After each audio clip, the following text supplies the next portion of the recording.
All right, I think Chauncey just welcomed you. She's up and awake because it's daytime. I'm streaming in the daytime, which is, you know, a thing that I do now because I wake up at...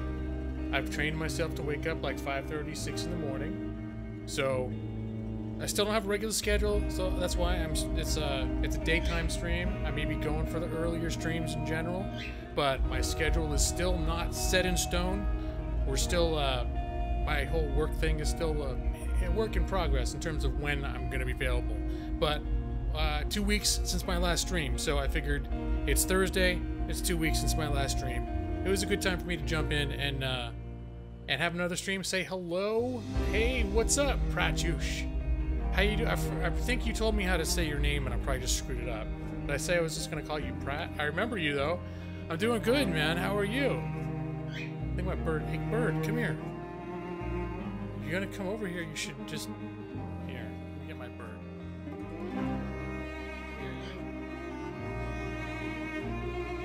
All right. I think she may be calmer when she's hanging out on me. Because one thing that doesn't happen on my night streams is bird. No bird here. So, just a man. Get playing, Lawhawk. You want to see this game? Entertain us? Chop, chop, law. You know what, just a man. It's probably going to start sooner rather than later. You know, I was thinking about doing in this stream, and I meant, don't you go where the cords are. Nope. You're going to be trouble, aren't you? Come here. Why can't you just relax and sleep on my shoulder? Like a decoration. Are you gonna be all getting into mischief? We'll see what happens. It's 3 a.m. Oh, Pratt. My goodness. That's, you know what? Until a few months ago, I used to stay up till 2 or 3 in the morning. Not every day, but frequently. Especially when I was streaming, doing stream nights. But not anymore. Yeah, like right around between 8 and 9 p.m. I get sleepy. So we're gonna have to see once my schedule's completely settled out, because I'm still in this long transitional period. It's been going on for about 4 months. But we did an interstate move, job change, everything changed, and we're still sorting it all out. So. I was supposed to start this new job a week and a half ago, but they keep having extra layers of background check that need to be done. Because it's like, I'm working through an agency that places me with a company that does legal service. It does discovery service for other clients. So it's like, the client of the company that I've been assigned to by the agency, it's just like all these layers. They require another layer of background check. So supposedly I'm starting Monday, so, you know, next week by this time I'm gonna have a better idea about regular streaming times. Another check-in stream. Hey, Mike, what's up, man? And things are going good, just a man. Definitely. Well, it's considered a long-term temp project. The way it was described, though, was that it was essentially it's well-paying, and it's essentially it was described as something that I could basically do as long as I wanted to until we found something that was more permanent placement. Because that was the basic thing. It's like, it's good money, it could be long term, but it's not intended, it's not considered like a job. What are you doing? Huh? What are you doing? Yeah, what are you doing? Here. What do you think you're doing? You're very rambunctious today. If she can't just calm her teeth, I'm gonna have to put you back in the cage. Yeah, you were awfully explory today, and that's being explory while I'm streaming usually means going after my cords. Should get, because there's all sorts of extra cords hanging out here from like my microphone and stuff that she's not used to being able to chew on. All right, maybe she's just gonna sit on my pants and chill out. Hey, Stevie J. Yeah, you love Nickelback? Oh, sweet. It's awesome. It's good for you. Great. Good stuff, that Nickelback. Okay, so what I was thinking of doing this time, though, was, and I mentioned this last time, in this game, you can name your and customize your people. And I was going to name and customize people after people in my chat. And I used to do this with XCOM. So I need to figure out how, maybe I'll do it like XCOM where I'll wait until like a break time, an hour or two in. But at some point, I would like to try to remember that today to customize people, my players in this game, after people hanging out in my chat. So, Just a Man, let me get into it. I'll get into the game. You mentioned you wanted to see the game, and 45 seconds of gameplay. Maybe you were serious. So I had turned the volume down. And hello, Org Chaos. I was just saying that the client that I was being assigned to required additional layers of background checks for everyone being assigned to them. So it got pushed back. And the additional background check is happening this week. So the new tentative starting date is Monday. So yeah, if it weren't for the fact that I've seen so much stuff that legitimately looks like I'm being hired, I would start to think I was getting a runaround. But I don't think I'm getting the runaround. I think this is a thing that's happening. I think it's just, you know. But it's good because I thought of things this week that I needed to get done. Like, for example, I hadn't gotten my Oregon driver's license yet. And I started thinking, I should do that before I'm working 9 to 5 during the week. Like, so I can go, all the DMV is still open. Because I've been doing my other work that I've been doing. The telecommuting from the California stuff. So I've been doing that a little bit. And then also had to take care of some... California bar required some new fingerprinting requirements. So went down to Sheriff's Department the other day and got fingerprinted. And get that stuff set up. So, Just a Man, this is a hard... Have you been here for this game before? Because it's a hard game to kind of summarize. You start off... Well, there's a lot of different starts, but the sort of the standard start... Are you really going to chat this whole time? She's sitting on my knee and she looks up at me like, I love you. It's like, love me more quietly, please. If she starts getting a little... If she's too crazy, I can put her in her cage and calm her down a little bit. She could just be a little overstimulated right now. So you start out with one dude just sort of wandering the desert with just a few coins and a stick and some rags that he's wearing. And at this point, I've built up into a base. And it plays a little bit like an RTS and a little bit like a RimWorld. For those who were here last time, you might remember... This is my third stream. When my first stream, it was just my dude hanging around a town, because you get your ass kicked in this game. Like, you're not anything in this game. You can't even fight a wolf when you first start off. So if you're running too far from a town with guards, and you come across some danger, they're gonna kill you. All right, bird. Yeah. Okay. I think you are just way too. You're way too chatty. So you need something to help calm you down. Yeah, you need a little bird.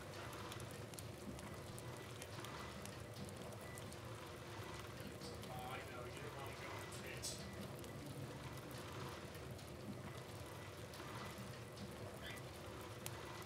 Yeah. There is too many here. You need to calm down. It's not reason.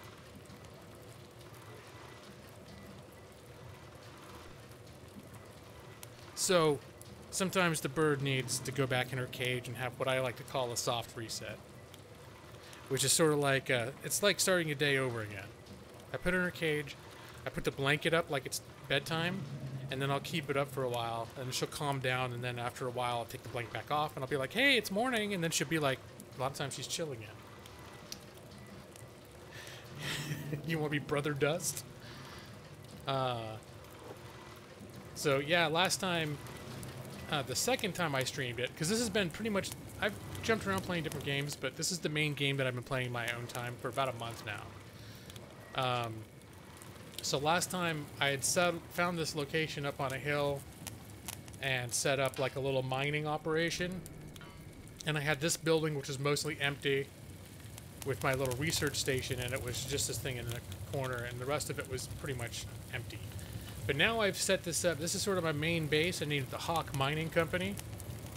And Let me see. Oh yeah, I wanted to distribute the water. Here. I have these guys. You can sort of automate these guys.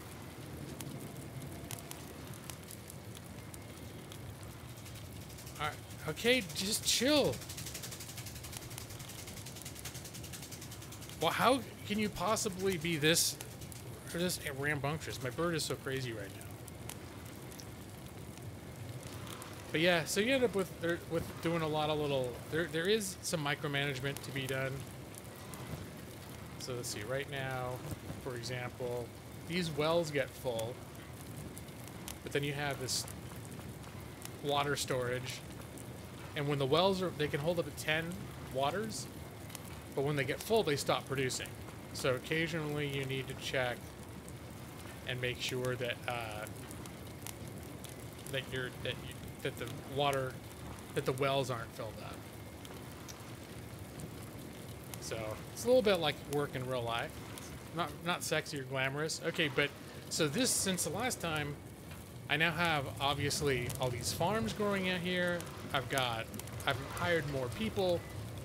I've got like food production. I use the cactuses to make. In this game, you can make rum. So I got a storage of rum. It's just basically a trade good. You don't do anything with that.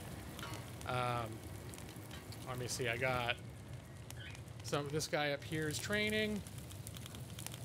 And the other big thing is I've put walls up. I put walls all the way around my settlement, because as soon as you build a settlement in this game, and you don't have to build a settlement, but I feel like you can't get too far in the game if you don't. There's a certain point at which it'd be really hard. It'd be very grindy to try to make your way without, like, to get money without building stuff. Let's see, summon the blade of the ancestors. Maybe that's going to happen next. What's up, Coffee Bird? How you doing? But you do get additional technologies. So, like, at first, I found this ore, and my people would come and, like, whack it with pickaxes and put it in this box, and then make that into iron plates, which we can then use to build other things. But now we can, if we do another base, this will be helpful. But I have a technology where you can basically put a drill anywhere in an area that has iron, and doesn't have to be tied to a certain place, and then you just have a dude. You can have up to a couple dudes standing there, and I think if I upgrade it further, it can be completely automated.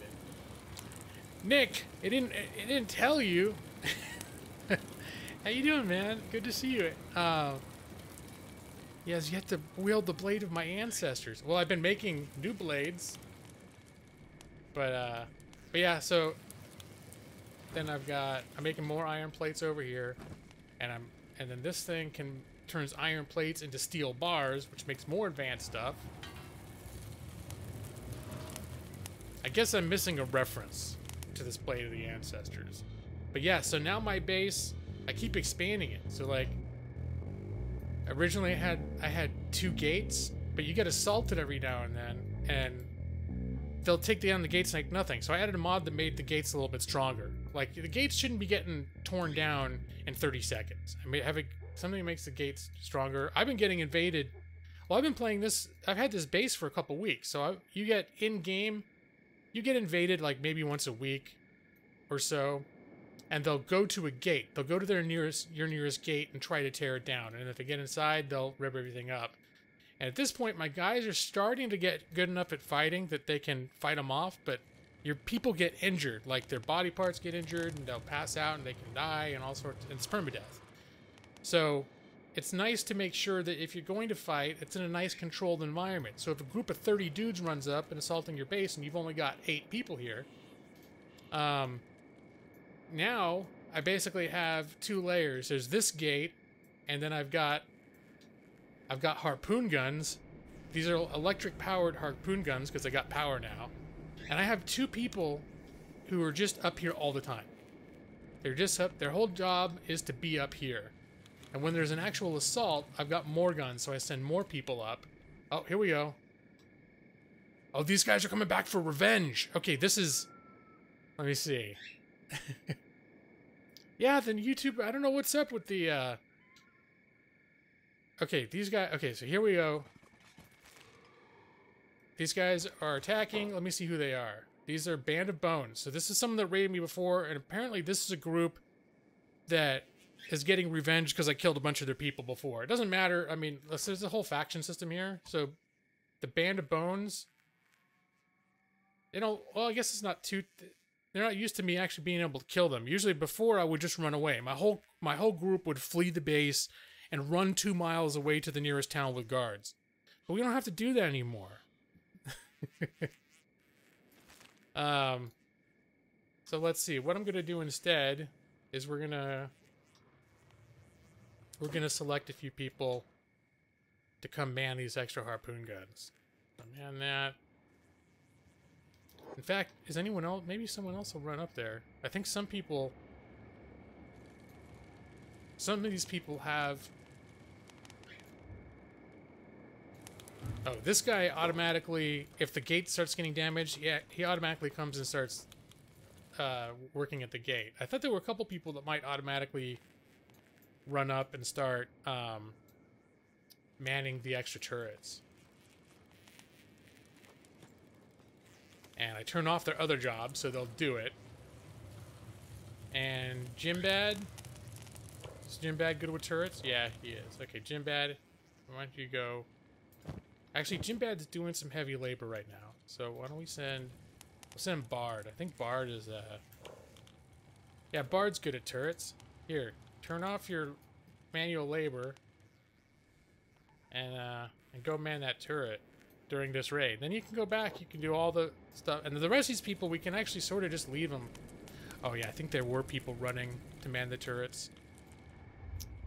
So you can see the gate here starts at 300, it's down to 252, 247. So it's ticking down. And we've got guys up here. Oh, I guess now there's some of them are fighting. I should have left it alone. I think I've got dudes that automatically would have manned the extra turrets during the thing. But you can see these guys are getting knocked down tidily right now. But what we can do instead is let me see. You come down here. All you guys who are not part of the you all come down here. In fact, everybody here, stop doing jobs. Come down over here. Guards, stop doing jobs. Come down over here. And we're gonna open the gate. Hot longs, come on. We need to get some melee training. And hello, Madros. Welcome. Thank you, Josh. Yeah, I'm kind of pleased with my base. So this is our little kill box. So basically, I'll close this. It's like an airlock. I'll close this so that none of them are going to wander into our valuable areas. And usually sometimes I'll have people still training that aren't good at fighting yet at all, or maybe I just don't want to divert all of my people to the fight. Maybe I want some people to keep, harvesting crops that need to be harvested. So I'll just bring a few out to fight. All right, so now we'll open this, and then they'll all kind of go for it. All right, go get them, guys. Oh, some of them are even going up to go after my turret dudes. There's slightly more of them than I thought. Luckily, my guys right now are reasonably good at fighting.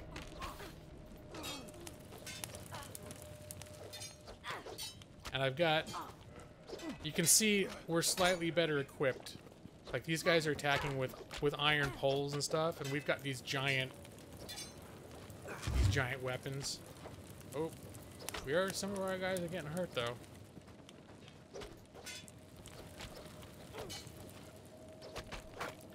Fight the horde! See, the little... Oh, no, see, one of my guys is down. Now, he's not dead. Well, look at Jimbad. Jimbad's our main, farmer cook guy. Jimbad is... He fell unconscious because one of his major body parts was completely depleted. Stomach needs bandaging. It's slowly getting worse. Now, luckily, by the time this battle is over, we're still going to have people standing who can attend to him. But like if everyone got wiped out, then this would slowly deteriorate, and he would eventually, it would probably kill him, although they can slip into what's called a recovery coma and get better on their own, but it takes a long time. So, and then you can see everyone's got little bits of damage, some worse than others. This guy's head got whacked pretty good. Hobbs is he's getting kind of a good beating on him.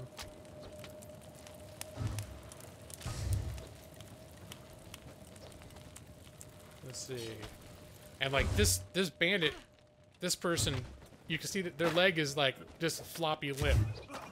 So I think we're about to clean up here.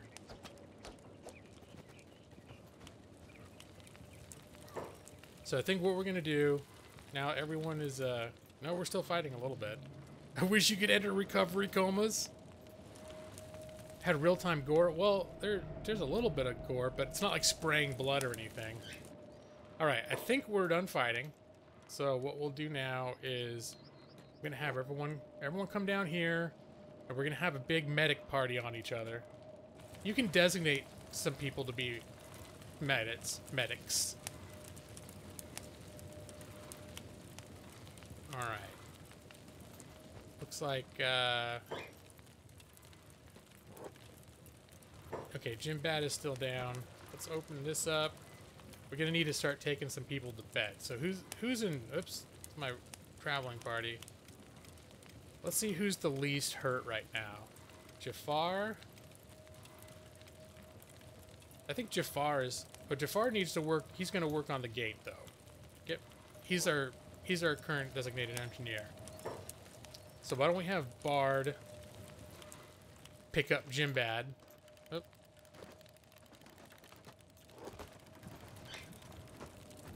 And let's bring him back in. Now they're in, we'll close the gates. Now most of these guys are just unconscious, the bad guys, so they'll probably be getting back up again. Let me see, let's close that. Let's get a look at some of these guys. Unconscious. Although they're looking, a lot of them pretty bad.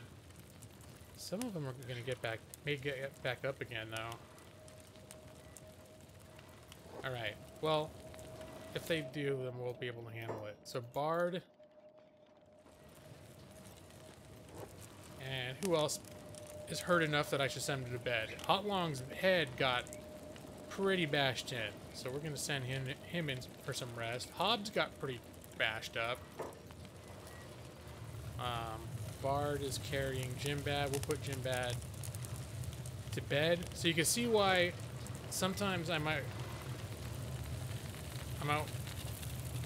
not want to engage in combat. It's actually good for them, makes them stronger in the long run to get beat up and stuff. But obviously now half of my crew here needs to sit in bed until their wounds heal up.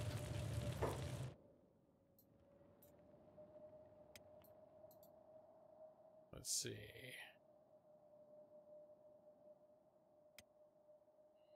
We'll turn everybody's jobs back on. Molly?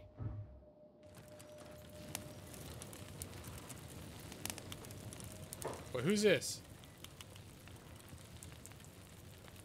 It's their war leader. We don't want him coming back up. No, there's no coup de grace. And that's something that I was talking about this I think it was last time, and that's why I had installed a mod called Crucifixion, which is pretty grim.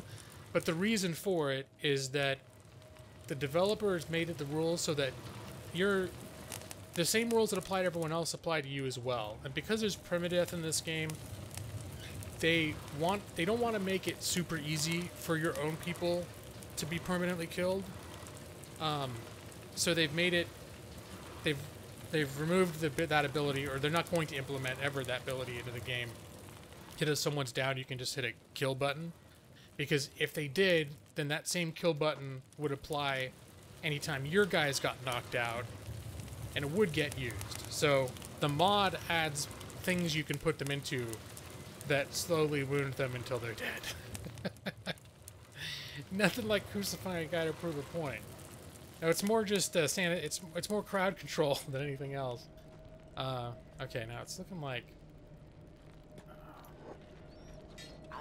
Yeah, okay, he's down.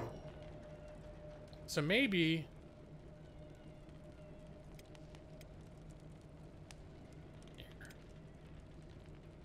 But maybe we take Molly off her job. And maybe we put Molly on crucifixion duty. Now the thing that sucks is we have to I have to do this manually.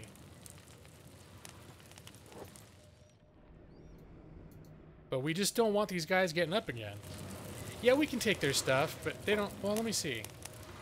At this point, the problem is hey, is a lot of their stuff is just not worth holding on to. So, for example, I guess the Cleaver for 774, most of the weapons that we build are better than ones we get from these guys. A lot of this stuff takes up a lot of inventory space and is not worth a whole lot for it. So, for example, what we're selling for money right now is generally we're making... Let me see. Oh, is this closed up? Where's Lungrot? Lungrot, where'd you go? Where's Lungrot? Hold on. Lungrot is our blacksmith.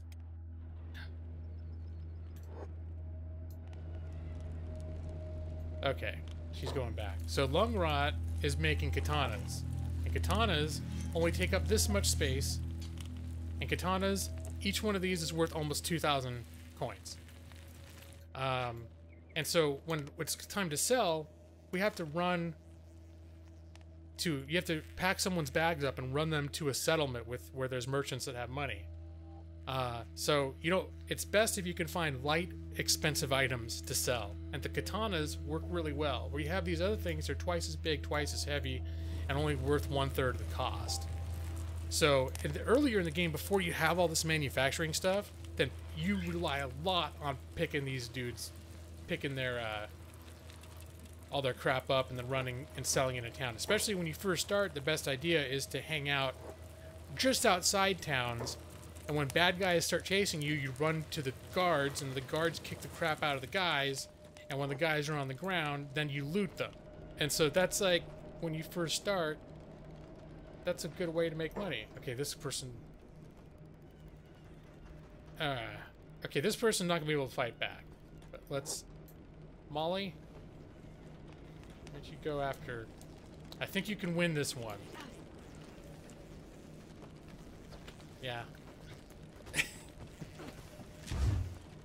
Oh, and meanwhile, some of these guys outside start getting up, and the people on the turrets can take him out. That's another thing I could do, is I could just pull everybody back and have my guards instead, because this second layer of wall also has turrets. So what can happen is if we don't want to fight at all, and it looks like they're about to bust this down, I pull back my dudes, then we close this gate, and then my guys come up on this wall. And when they come inside this area, we continue shooting them, and presumably, while they're trying to get this gate down, we'll finish them off with our harpoon guns. But it's a good idea to engage in combat from time to time. Or really as much as practical, because that's the only way your guys get better at it. And in fact, getting your ass kicked increases a stat called toughness. Toughness basically goes up the more you get hit. And the worse you get beat up and live through it, the tougher your person gets. So the fact that these guys are in the hospital right now is actually, in the long run, good for them, unless you can get 2 damage and you can actually lose limbs permanently. Then you don't want to get too hurt. You got to make sure that they get hurt enough that you can patch them up and they'll get better. Put a cart into an animal and start making a trade caravan. I mean, pack animals are great, but nothing beats a rickety. I haven't even, Josh, I've never actually used pack animals yet. I should. Every new mechanic of this game, I approach real slowly. Like, at first I'd even want to build a base. So, but I also wanted to make sure that we had a good amount of food surplus going. And so this was... Because I heard animals can eat a lot, so I was careful to put future crucifixes in the kill box. You know what? That was actually the plan. I just didn't get around to it. Like, I have the body incinerator. And in fact, why don't I do that? I was going to, and then it just slipped my mind. I'll put the crucifixes right over near the body incinerator. Pretty much required if you want to go long distance trading. Okay. I knew that was a thing I would want to do eventually. I just, at this point, wanted to make sure... Because at this point, we don't produce enough. Like, basically, it's maybe once every few days. And this one person, Molly, who I have right now, she's in a separate group. And her whole thing is packing up her bags as heavy as she can and running down to Squin, which is the nearest town that's got a lot of merchants. The hub is almost as close, but it's only got really 2 merchants to speak of. Squin has got a bunch of merchants that have a lot of money. So basically, by just sending Molly down with her bags packed and having her spend maybe 1 day a week running down and back a couple times, we are able to sell off all the valuables that we wish to sell that we produce here. But I could definitely see if you got things going on a larger scale that you would want pack animals, and then I know like with the trade commodities like rum, for example, I know it's more valuable in certain places that are maybe further away. So that becomes maybe worth doing too. And you get special bags that you can stack certain commodities, like trade commodities, really high. So instead of everything taking up its own space in a backpack, you can just like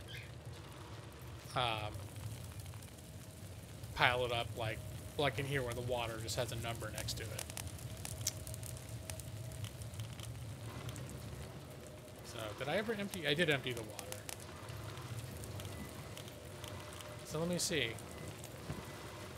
Jim Bad, what were you doing, buddy? Let's let people, Oh, was I sending Jim Bad to bed, wasn't I?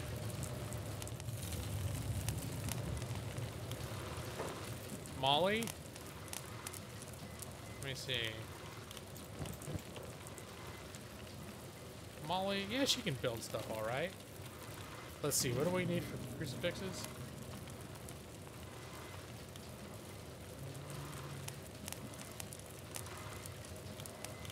That's a lot of stuff for a person to carry. 2 building materials and 3 iron plates per. So we'll get 6 building materials and 9 iron plates. Let's get her big bag on. I have her carry a couple bags. That was 9 iron plates. And 6 building materials. As long as they're within a certain range, you can pick it up remotely. If she's too far, she wouldn't be able to. And then we'll put up 3 crucifixes over here.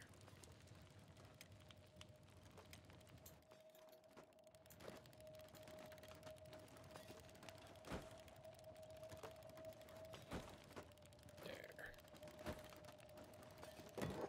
All right, go do it, Molly. These guys are all sitting here bleeding.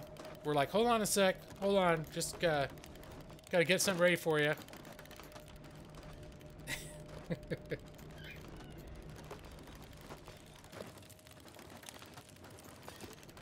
Let's speed things up a little bit here. Alright. Go ahead and build that one too.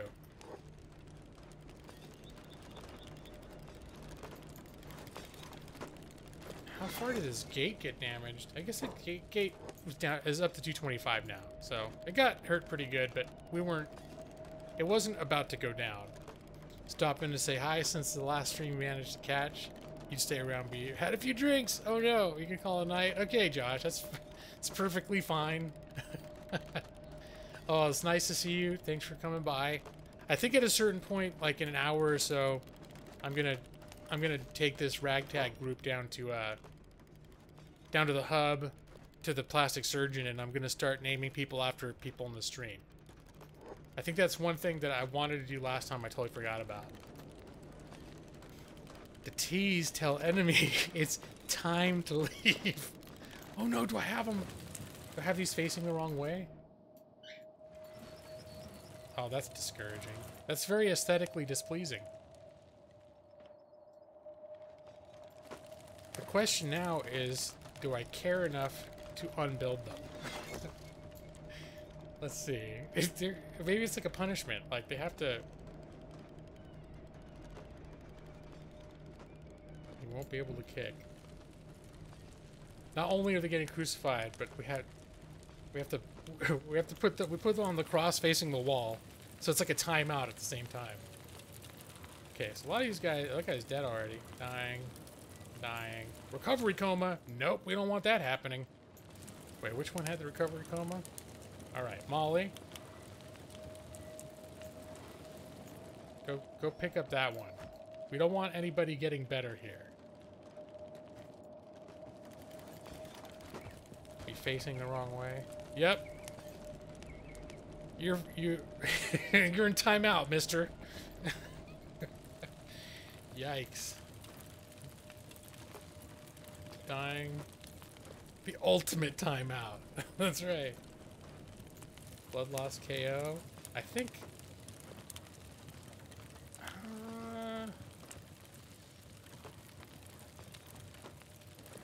Alright, we're gonna throw a couple more of these dudes. Here, you get on there. What about this guy? No, he's dying.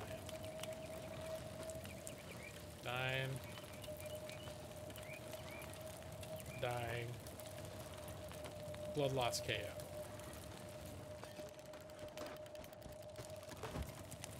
Let's see. There. And the rest of these people will take care of themselves. Although, let's have her... Do I have anyone else assigned to body detail right now? Okay, we'll have her... I'm gonna... If you click on a job while you're holding the shift button, or you click on a thing while you're holding the shift button, it'll... Let's put it in their job queue. Oh man, I've got her signed to so much crap. So that's what you end up doing is... Or you can do, is you'll have everyone... You have jobs overlapping, so that if one person ends up running off to do something else, or end up being hurt, someone else will automatically sub in for that job. And you end up with these kind of unwieldy job lists. So let's see, Molly... Is there nobody dead for her to pick up right now? Oh no, she's picking up people off of the old crosses that I forgot about. She's going to be doing a lot of running. Wait, I don't think there's too many more on there. So now, basically, if there's anyone dead within our walls, she's going to drop everything else and go put them in the incinerator. Whoosh. You hang there and think about what you did till your body stops being able to think. And then we put you in the incinerator. What are you doing, Molly?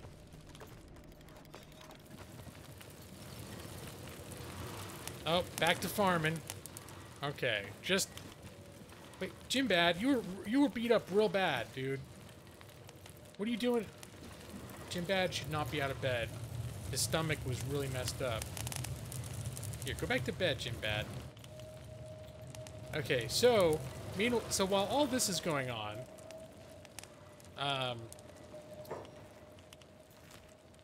here at the Hawk Mining Company...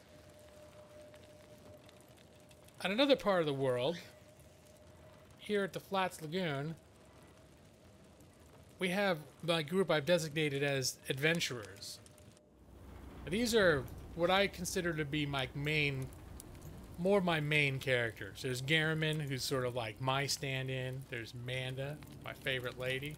And then there's just a couple other NPCs that I thought were cool that I've made them. Like this dude, Griffin, came with his own story, and he's an ex-paladin.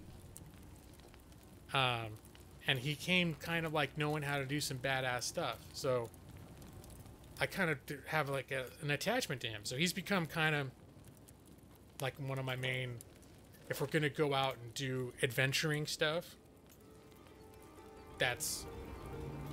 he's part of that squad. So I have this little squad, and I've just been using them to explore. I could probably do it with just one person, but I like watching the 4 of them run around. And then also sometimes they'll get hurt, and then the other ones can take care of the other ones. And so I came to this town, Flats, and the main reason that I've come here is this is a techie. The faction that owns this is like this techie faction that occasionally you can get really advanced research materials. So when you do research, you use these ancient books as sort of fuel that's required to buy the research. And as you get to more advanced research, is like further down the tech tree, the books aren't good enough anymore, and you need more impressive ancient texts. And you couldn't find those in just like the regular shops around where I lived. So you have to go to other parts of the world, and I think you probably can find them in ruins and other places. But I'd sent these guys here to pick up some more of those. And also to pick up black plate jacket? Mercenary plate? Wait, what is he wearing? Plate. I like plate jackets.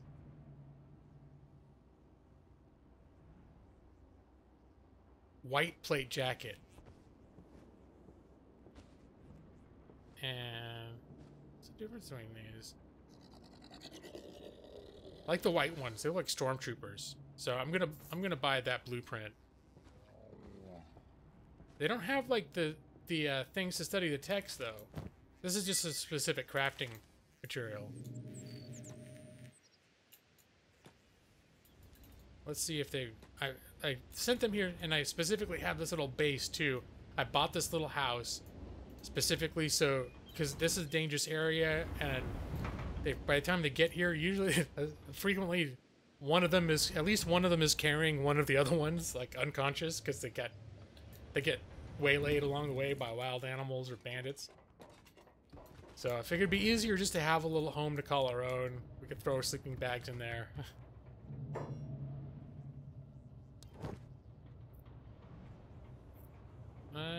Engineer's map. I guess this can give me a clue to where I could find some stuff. Tech Hunter's map.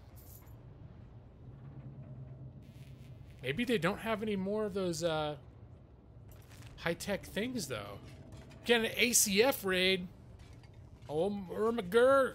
I mean, where is it? This one. Zach, the Polisaur, is part of the hashtag ACF raid. And hello, Missaloo924.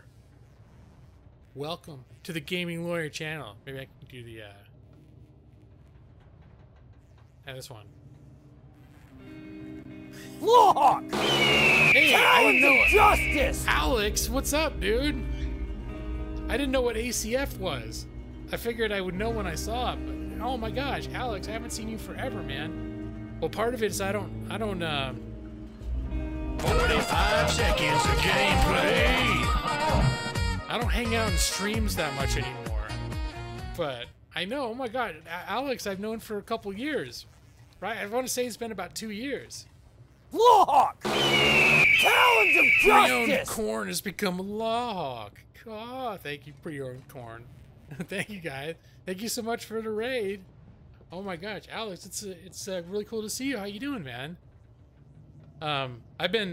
We're sort of at the tail end of a move. We moved, did an interstate move. It's a long story, and I've told it a million times. So I don't want to get too into it. But my channel's been taking a back seat to other more practical, like getting life settled things. So I've only been streaming usually once every couple weeks, and I haven't been doing a whole lot of hang out in other people's streams. So I've wanted to make sure that I've maintained some sort of a connection to the YouTube gaming streaming community.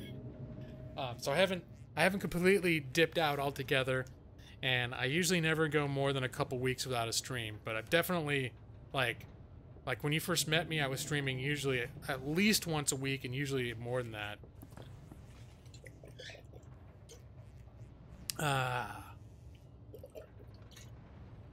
So you either, okay, Alex, yeah, All right, guys. It's good to see you, man. Yeah, I remember. Well,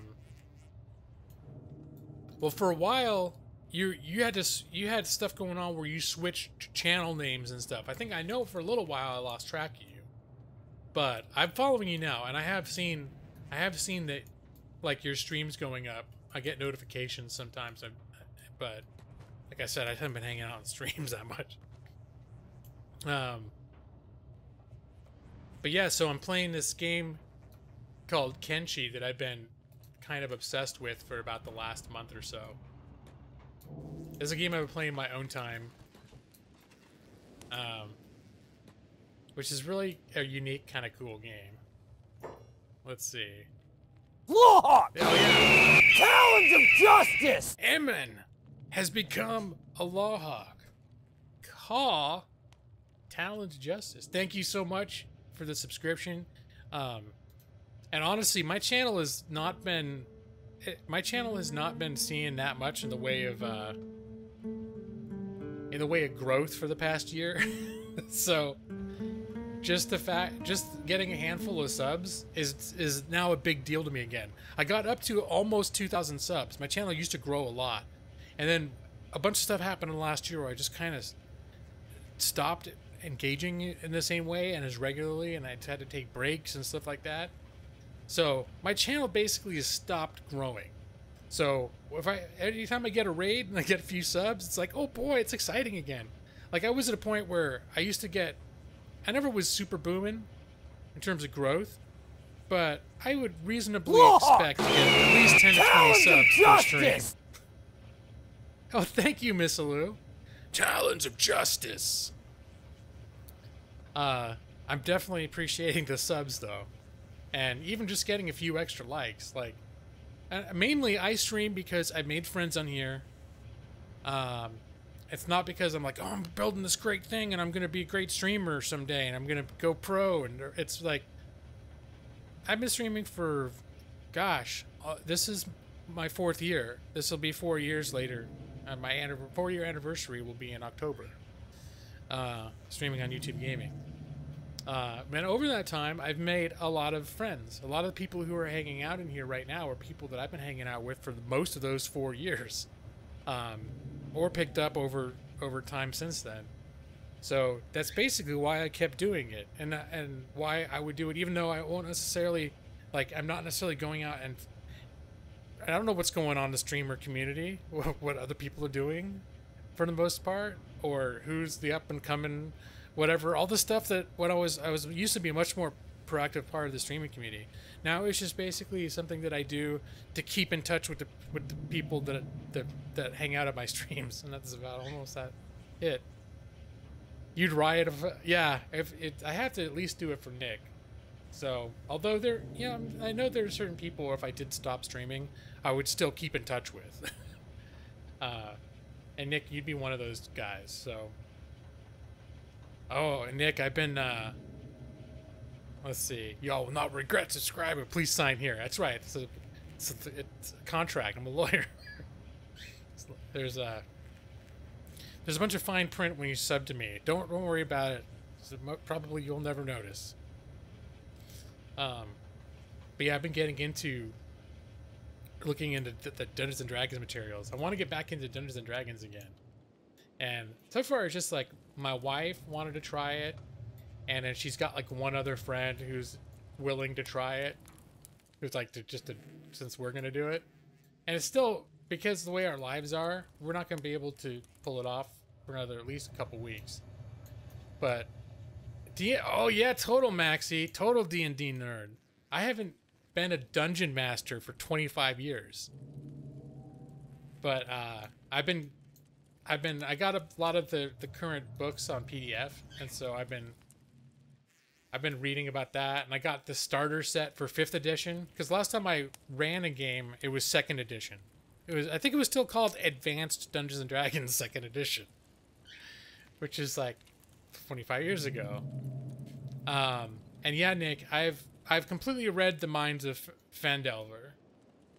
So I'm essentially ready to run that, and that's my plan. Is my first little campaign, because that's more than just, you know, sit down for a half-hour module. It's a series of adventures, so it's a mini campaign in itself. So I'm ready to run that, and I'm getting ahead of myself, because could be I sit down with my wife and her friend and whoever else we can manage to get in. Could be we sit down and I try to get them into it, and we try and play for an hour, and they're just like, I don't think this is like my thing. And I'll be like, oh, all this hype for. So, I mean, in which case I would probably end up looking to run a game online. At that point, I don't know if Nick has room in his social schedule for any more games, but I would probably look to run a game online if the limited number of in-person people that I know who've shown an interest end up getting 45 minutes into their first session and thinking, I'd rather just watch a movie right now and not do this. There you go. You played some 4 and a little 5 when it came out, Alex? Okay, so you know about it. I never played 4 at all. The last time I played was during 3rd edition, and I was a player, and I was about 15 years ago. And I've been getting the itch to get back into it recently. And because my wife and I we've been getting into board games, or I'm not, says porn games? Board games, like tabletop games for the last couple years. And since we moved back here to Oregon, we've been making a point to sort of make more time to do stuff and be a little more social, like, because we're around family and other people, and we started doing more like gaming stuff with people. What's going on? I have a feeling I'm not going to answer this. Good old porn games. Nope. Spam. Turn that off. So,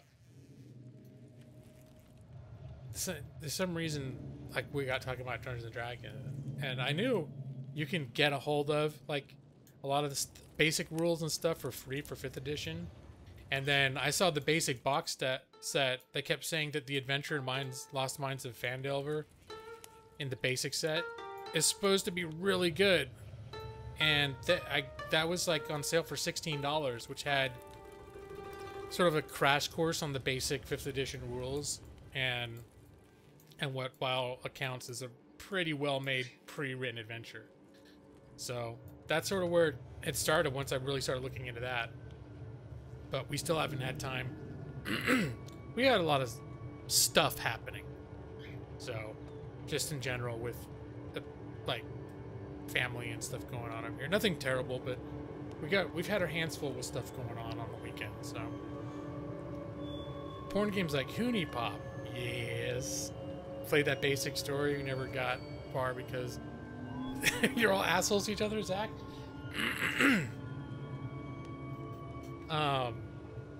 You mean the intro set, the Lost Mines?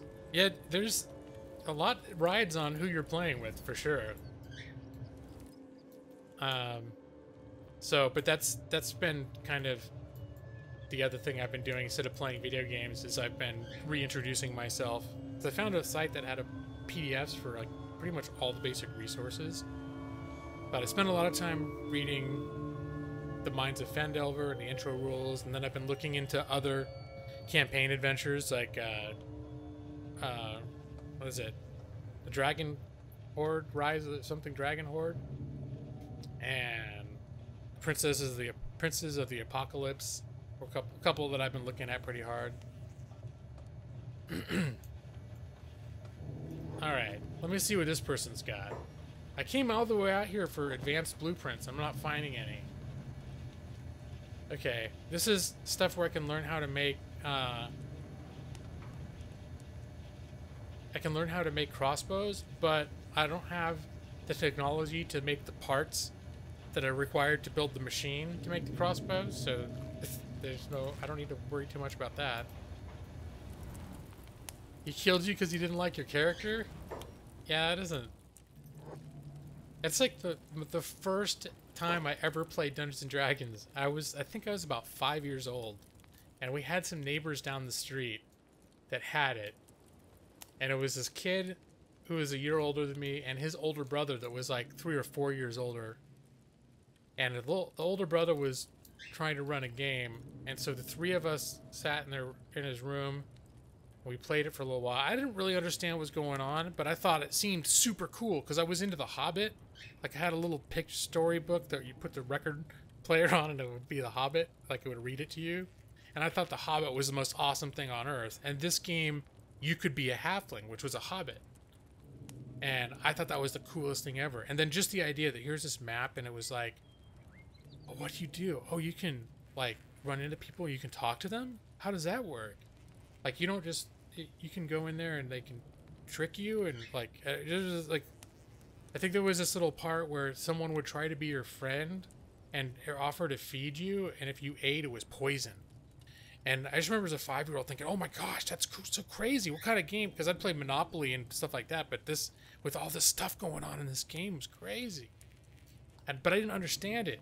And I think the older brother thought I was just not... I mean, I was like 5 or 6. So I think the older brother was just like, I think we need to ditch the little guy because he's not, I don't think he's going to get this. He needs a couple more years.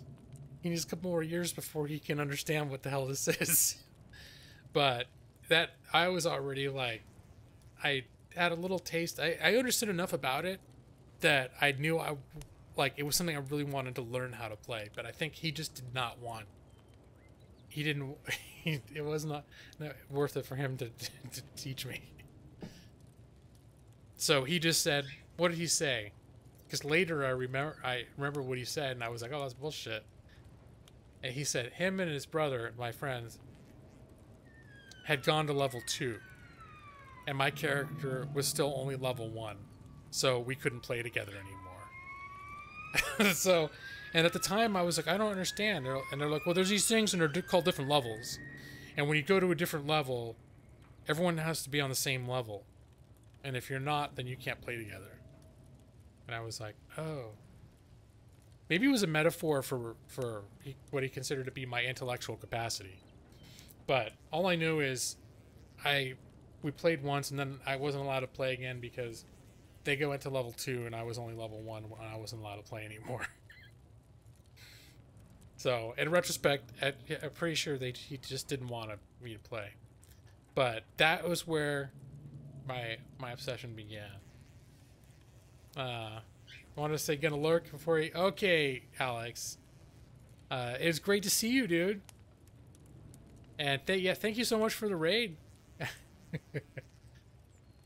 And 1E, they were just called Hobbits.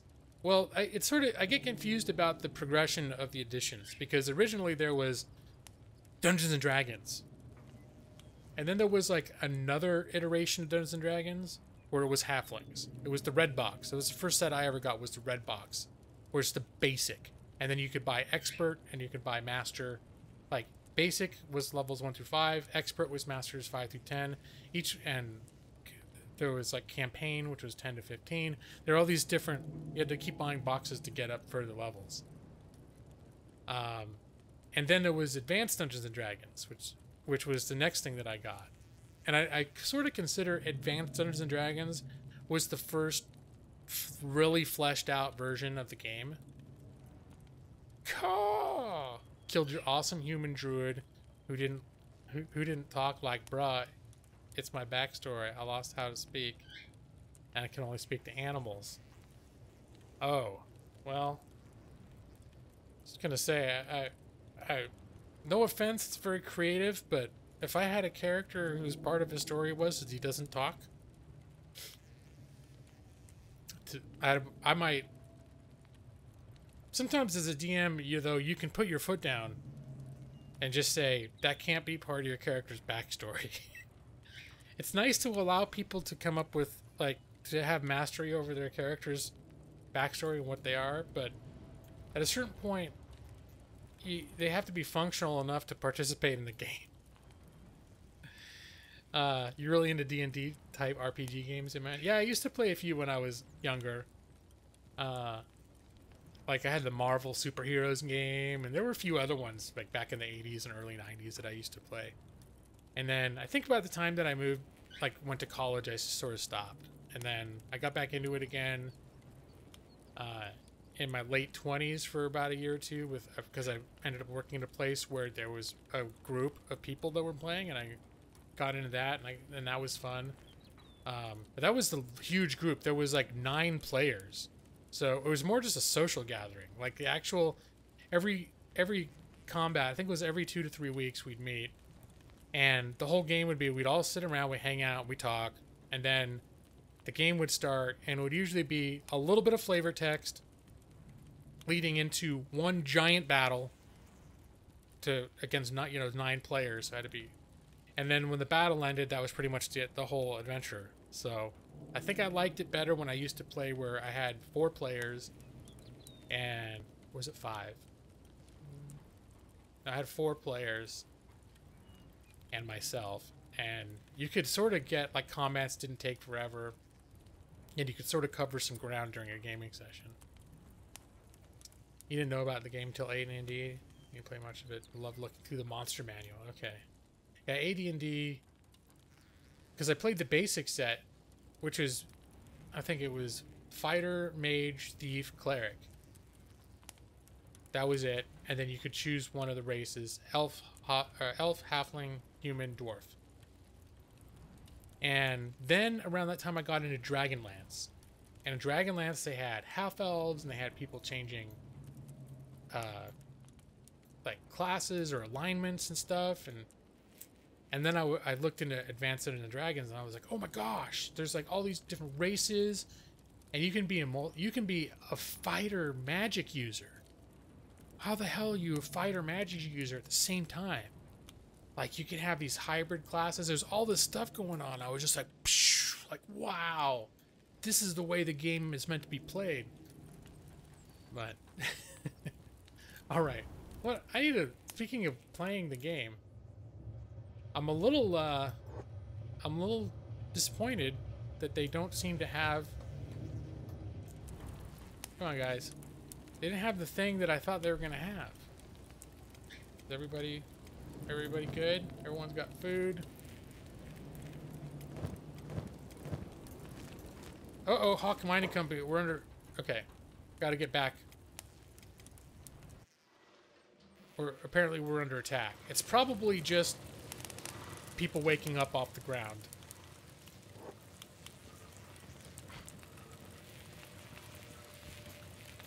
Yep, I think one of our bandits woke up. The whole loading process of skipping from one area to the other is a little bit painful in this game.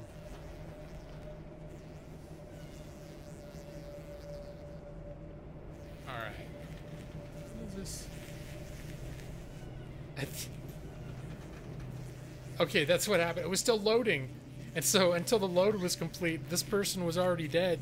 And she's just like still standing and like slowly starting to crumble. And then bam. Okay, that person's not getting up again. Crippled. I'm real surprised that this person ever got up again. This person's still alive?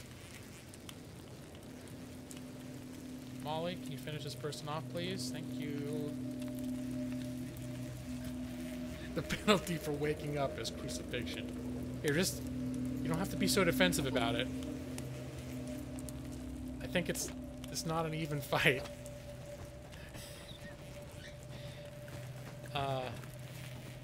Wait, who's running? That person could conceivably get up again. We'll see. All right, but I guess we're doing all right. All right, keep your farm. All right, let me check how's the water situation. I should just build more. I should just build more wells. How much power do wells take up? 8. What's the cost to make a well? So I don't like worrying about that thing all the time. Emptying the wells out. Was it under farming? Wells. 6 building material and 4 iron plates. So Molly, we're gonna do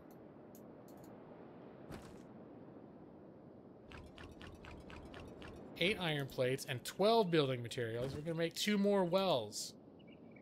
Because... Oh, I guess I don't have enough. Here. Molly? Wait a minute, where's Jafar? I should have Jafar do this. Jafar, where are you at? He's the official... Okay, some of you guys need to get y'all asses out of bed, too. You can get out of bed. Hot logs. Hot longs. Hobbs, you're fine now. You can get out of bed. Jimbad, you're mostly fine. You get out of bed. And, you know, I'm just getting... Here, put all that shit back. Because Molly is not our builder. We want Molly to do Molly work. And Jafar is our builder. We want Jafar to do our building.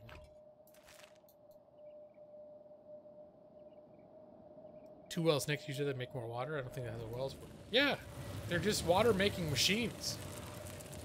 The more you make. I think that's, let me see. Jafar's our builder. Come here, Jafar. Get the big bag out. Alright. But he can do... How about Jimbad? I'm just curious now to prospect. So, this is the water in our area. So as long as you build a well in an area that's not dark, it's green, you're going to find water there. This is actually very fertile for as dry as it looks. It's very fertile, but it's considered an arid environment. So it's fertile for arid-oriented plants. Stone, it's one of the factors. We're able to set up that stone digging place. Iron. It was one of the key features was there was stone, iron, and copper all in the same place in an area that was fertile and had water. That's why you don't always find that all in the same spot. So I had my main dude running around for a while looking for an ideal spot. Like this was just the top of a hill between two towns. And once I ended up investigating it, that's how this ended up being what it is. But let's see, Jafar.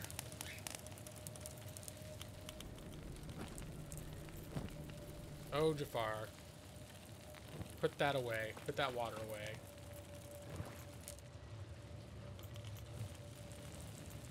Figure as long as we're doing that, go ahead and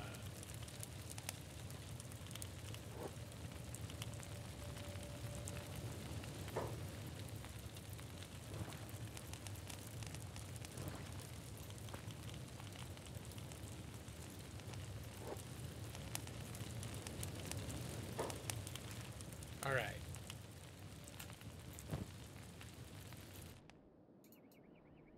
So what was it to make it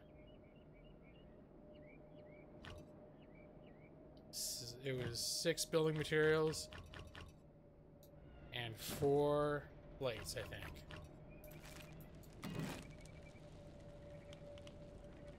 And that was under farming. Wow. 6 building material, 4 plates.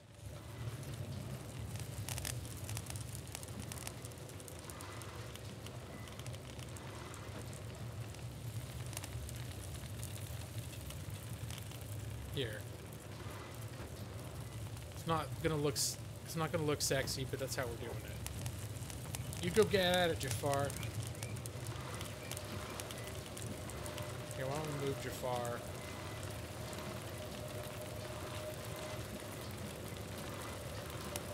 He's fine.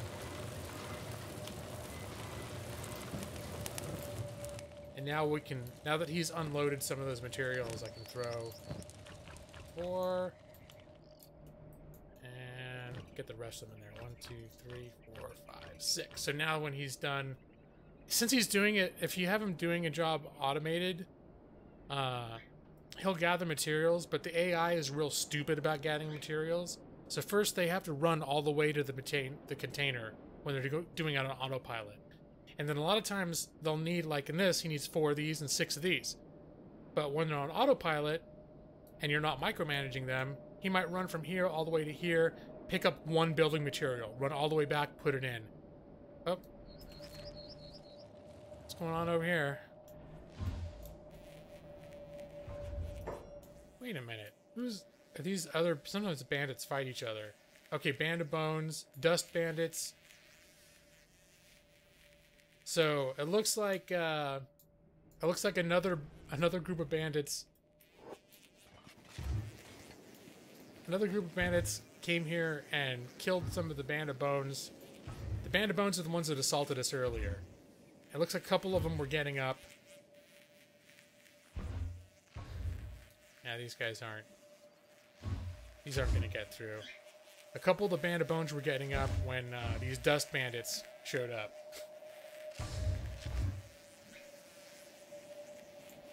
But we're not even going to send any extra people out. Our 2 people on the harpoon guns are perfectly adequate. Yep. And if they get up again, they're not going to be standing very long.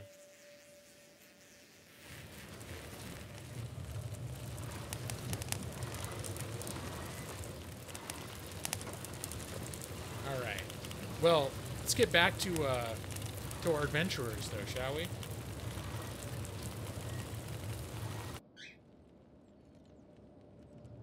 So what I wanted to do now is figure out where I should send these people next. Oh, he picked up he got a couple more maps, didn't he? So those little maps I picked up, they add locations to the map. So, oh, that's really far. What is that? A ruin? Okay. That's maybe a little further than I want to go. And this place over here. This looks like the crater looks like a sketchy area too. Bonefield. See, all these places sound awful. I've been here before. It was real dangerous. Went to the ancient labs and there were robot guards in there that were way too hard for me to even think about going after, so we ran away.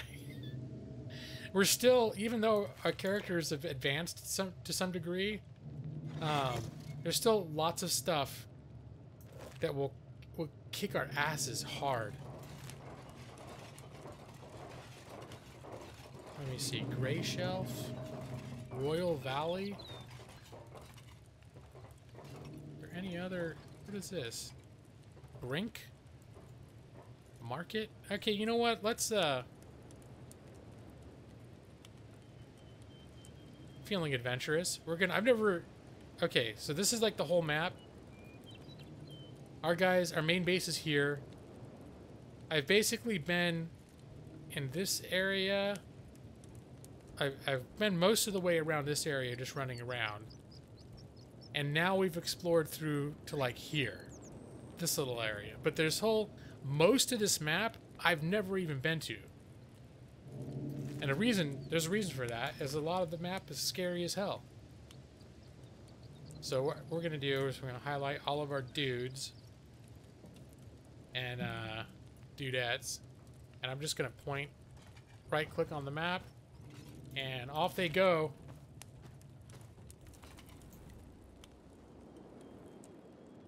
We'll just follow them real carefully, because if you're sending them back and forth from areas that you know, I wouldn't necessarily pay as close attention to them. But because they're going to areas that I don't know, and I don't know what the risks are. And I already know there are areas here. They're like these things. They look like brontosauruses or something. And they're really mean, and they're really hostile. And they're the things that usually end up kicking the crap out of my people. Because we can kind of if they're bandits, we can sort of usually outrun them. But it's these creatures, some of these hostile creatures that we can't get away from. So I kind of need to keep an eye out.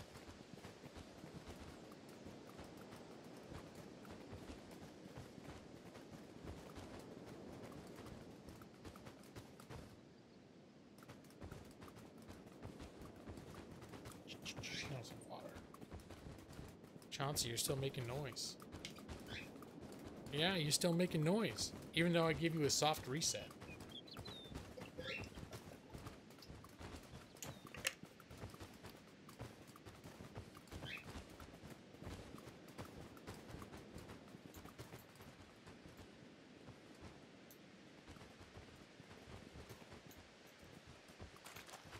Not sure why they're swimming.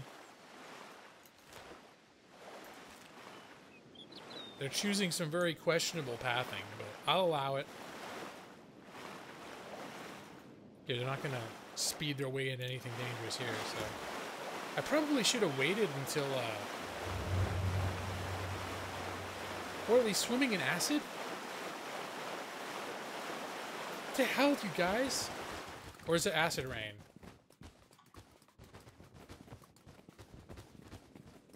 Okay, you guys...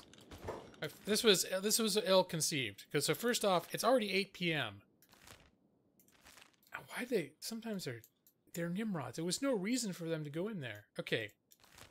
We're going to call this off and we're going to restart in the morning, you guys. This is ridiculous.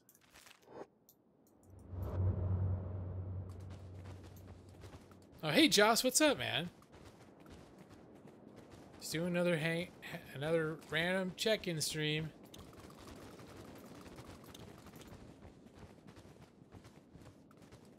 Oh, I guess I wasn't even paying attention. They've got the little, sometimes these guys end up little dialogues. Apparently, one of them was saying something annoying and everyone else voted that they shut up. How you doing, Joss? Alright, let's speed run. I think we're clear. Why are you... Look, it's over here. Why are you guys running over there? No, come here. Look. Yeah, see? The AI is not always super bright. That's the moral of the story.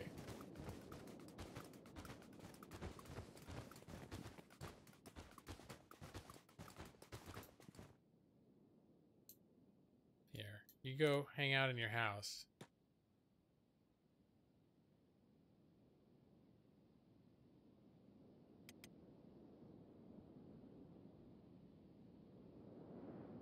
I'll go oversee the Hawk Mining Company. And our faction, what do we call our faction?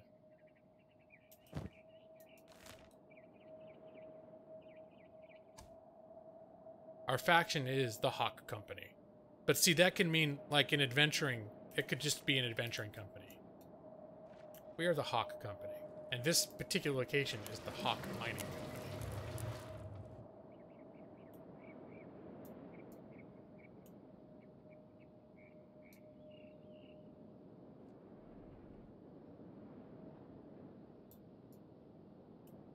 So, you know what I think I'm gonna do is, let me see.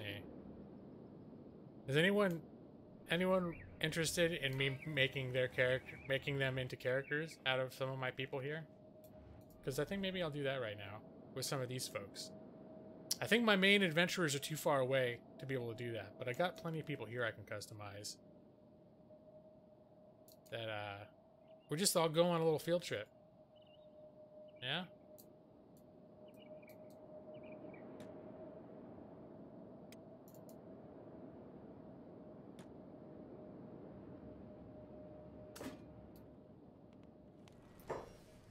Well, like Tetris, I wouldn't say I'm a super Tetris fan, but I'm not hostile towards it. I've never really been into it. I played it, kind of enjoyed it.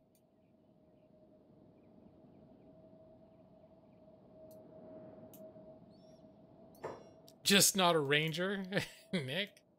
All right, you guys turn your jobs off. Here. Close those gates.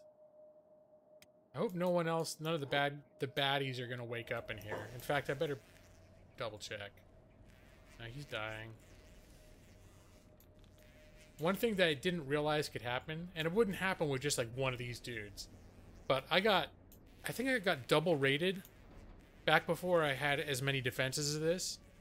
And we turned out the first raid, but the second raid, they busted down the gates, and they were much too strong for us to fight. And they almost killed all of us, but a couple of us got away, and we spent like 3 days just recovering enough to be able to drag our people to beds in towns, other towns, so they could recover.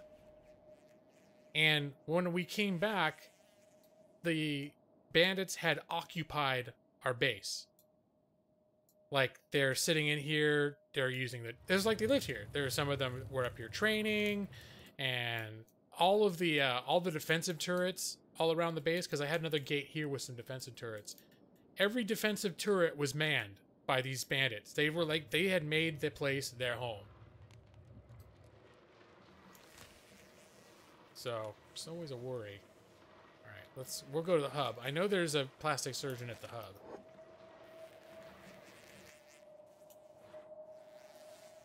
Alright, hold on. No, yeah, guys, come here. I want you all to stick together, okay? So, we gotta, here. This is the thing to make sure. I think maybe everyone was gonna be doing their own thing. Now you're all sticking together. Now, go to the hub. I don't want you all spreading out. I want you, if you run into anybody, I want you all to beat them down gang style, you know?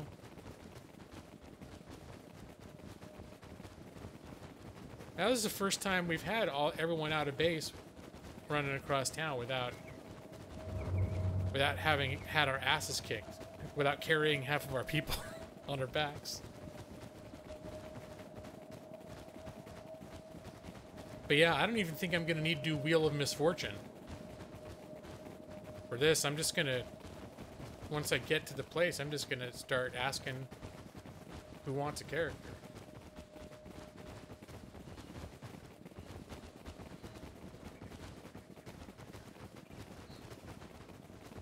And then in the order of the people who say who wants a character, I'll just do it.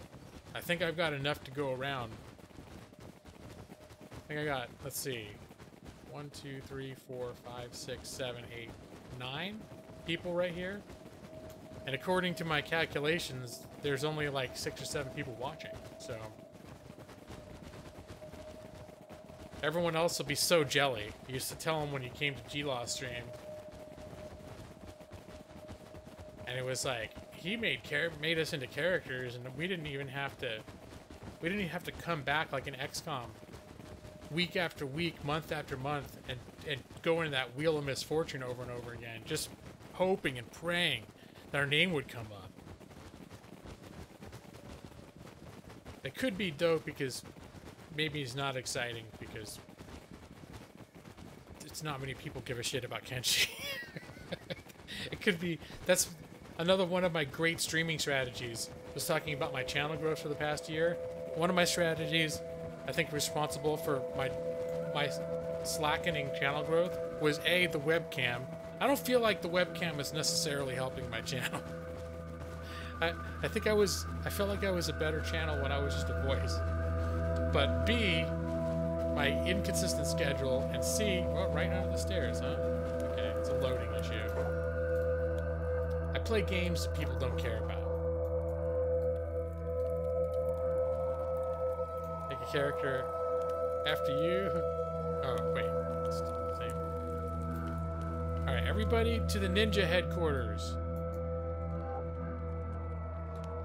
Yeah, before it gets fully loaded, all terrain becomes insubstantial. And hello, Matrix.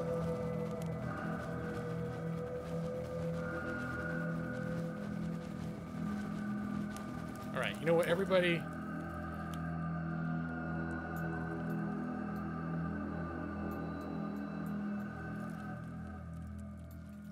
Oh, this is gonna get pretty crowded.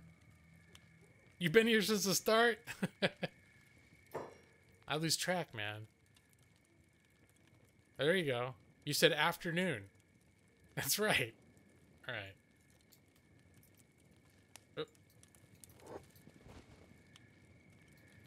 Alright, so let's see. I'm gonna combine these people together for now. So let's, we'll put the guards at the end. And we'll put Molly. Molly is typically designated as transient, because I usually have her running around between towns. She's our recruiter and trader and everything else. Everyone else has... And then when she comes back to base, she helps out with the farming and everything. Yeah. World of Final Fantasy. Okay, I got you.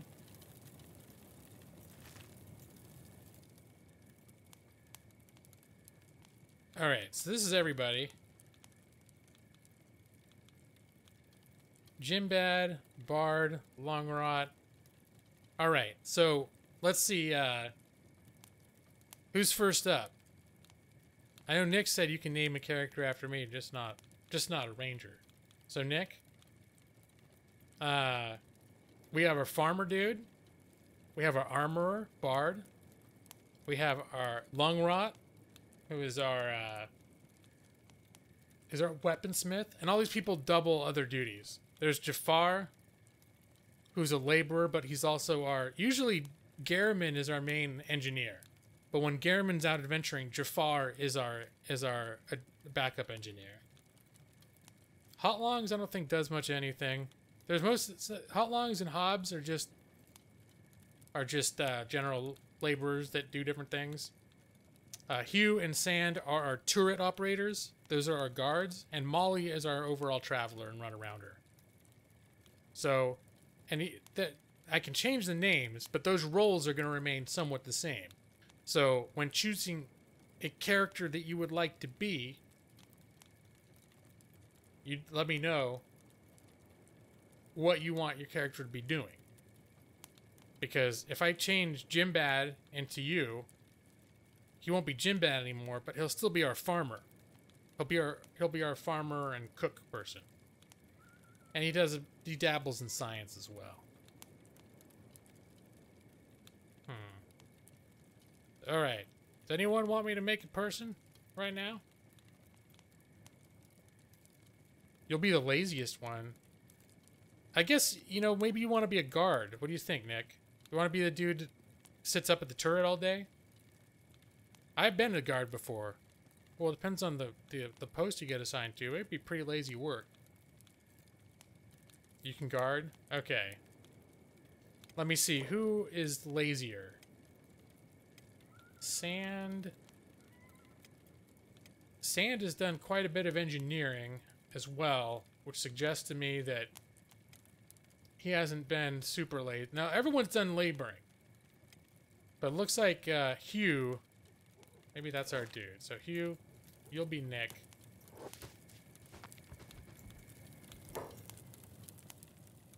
And, let me see. Where's the plastic surgeon? Now watch. There's no plastic surgeons out of town.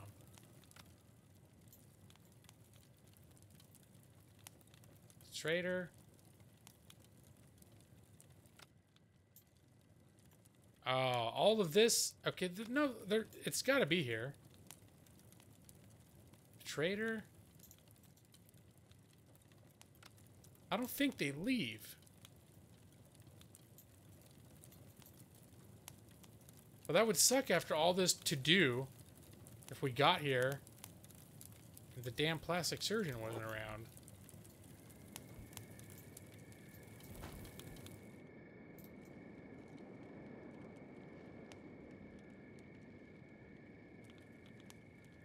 You can have any of them after you, Madros.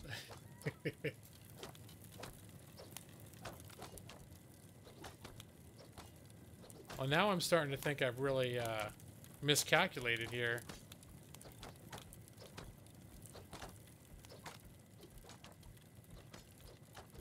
There's the trader. I thought the plastic surgeon was just always here. Maybe they went to the pub. There's usually a trader and a plastic surgeon.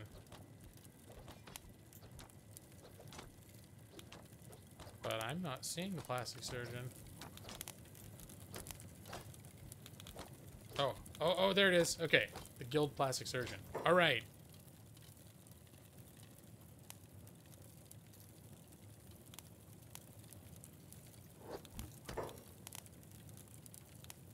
Do it. Okay. Hold on a sec. Let's get that hat off. Oh no! Fuck.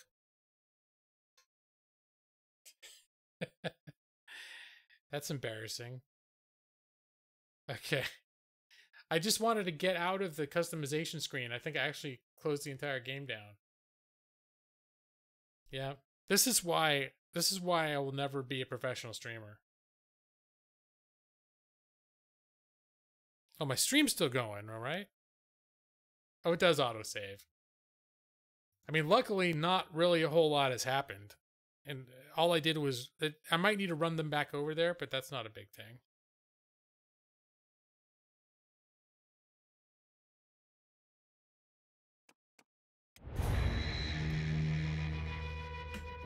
Alright, we'll see where we're at once we get in there. But yeah, thank God it does autosave, because I know I've had... I was crashing before. If people were here at the end of my stream last week, I stopped playing the game when the game crashed. And the problem I was having was there's a setting you can use in this game that will reserve RAM to keep, when you have characters in different locations in the world, it'll keep those multiple locations loaded so you can hop between the two without having to load each time, which can be a real pain in the ass. The problem is I have 16 gigs of RAM. It was the first time I'd ever had a game use all my RAM and then crash because I didn't have enough RAM. So I guess we're getting there, but all right. So here we're still. It got us right when I was out here talking about who should go in.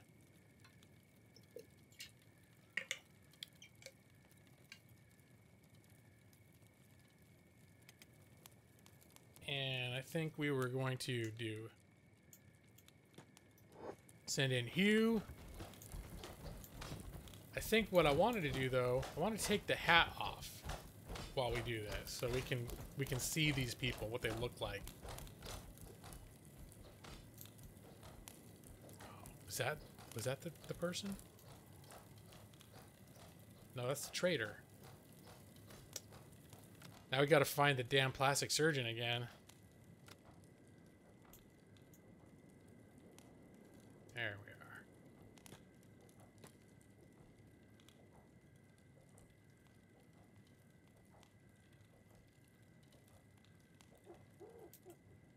There, do a little quick save there. Alright, you're gonna be Nick. Yeah. Okay, there we go. Let me see. Can I change his skin tone? Yeah, that's a little more, it's a little more Nick. I happen to know what Nick looks like, so I'm just gonna, based on my memory, I'm probably not gonna be able to get it perfect, but... Hold on. Let's get that beard out of there. Can't remember.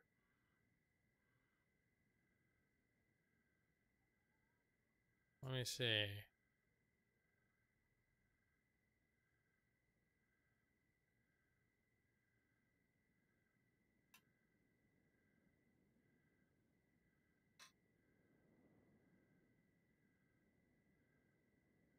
Okay.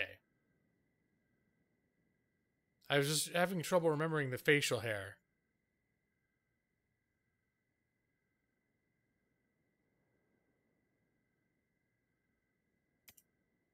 Alright. So wait, now is my game frozen? So it's letting me do this. Okay, no, it's just being stupid. Sometimes when you alt-tab out of this game, it gets a little screwy for a while.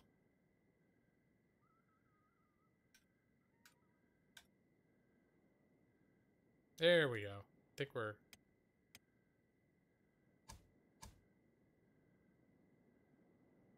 You have kind of a short beard, don't you, Nick?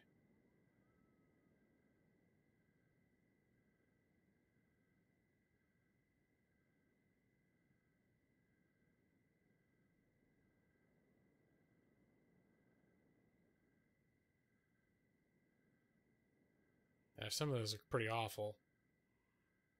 Here, we'll just do this one. It doesn't look patchy and weird as hell. I think it's a little more facial hair than you do. And then the hair.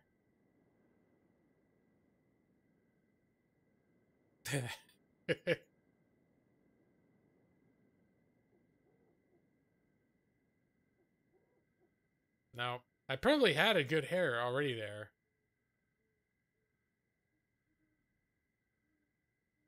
That's pretty. How you like that, Nick? You like the little thing there? That's classy. It's kind of pretty. Or is that too? There. I think I like this one. It'll be Nick C.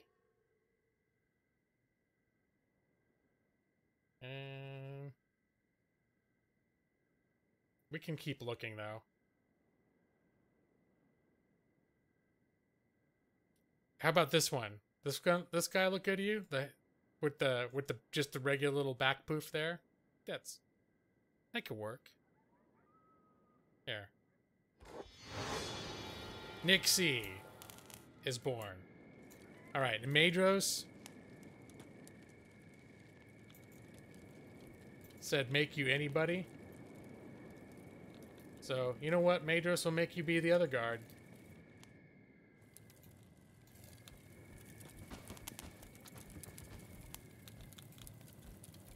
Where's the, You and Nick will be responsible for for shooting starving bandits as they come to try to raid our base for provisions. Okay, where'd the plastic surgeon get off to? Slippery surgeon. She's still... Oh, is it in this room? This plastic surgeon is wily.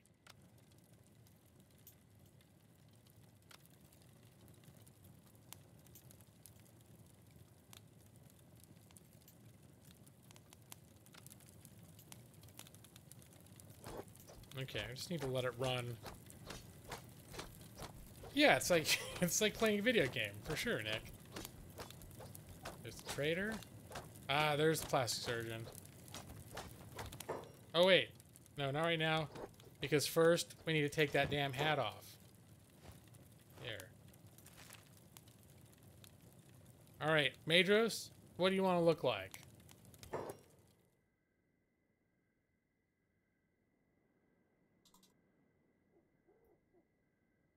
Meh.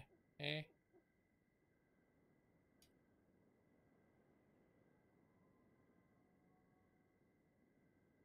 There, we'll even put the 77 at the end.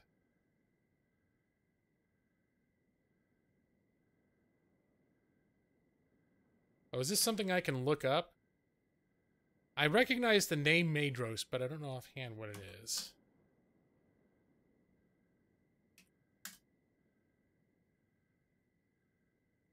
Okay. So, I think, pasty complexion. Yeah, I thought it was a Tolkien thing, but I didn't remember. Alright, come on. Let's get back to being able to push buttons, please.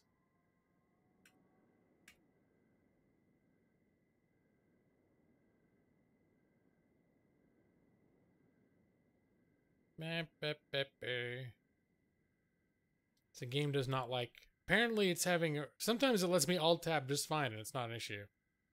But right now it's being temperamental.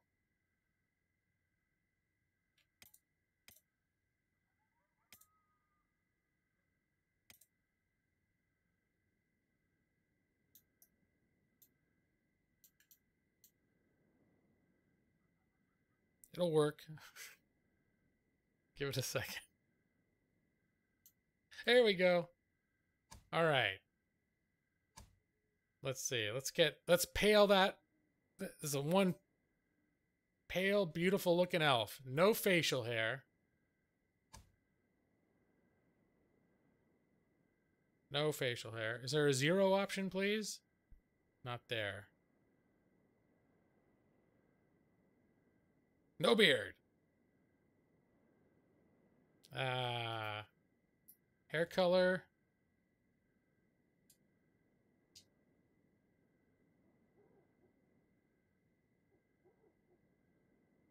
All right, what's the deal here?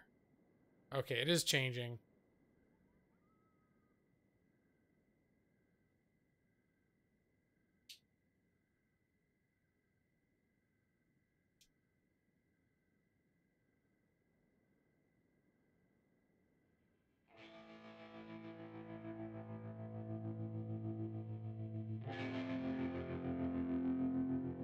It's got to be like more, if we can find it. Long, but like not messy hair.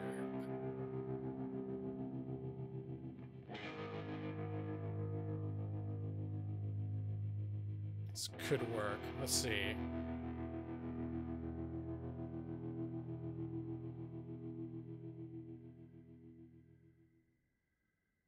I think that one with the long...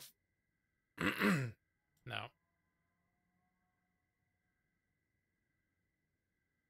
Let's see, do we have any better faces? There, that's looks kind of elfy.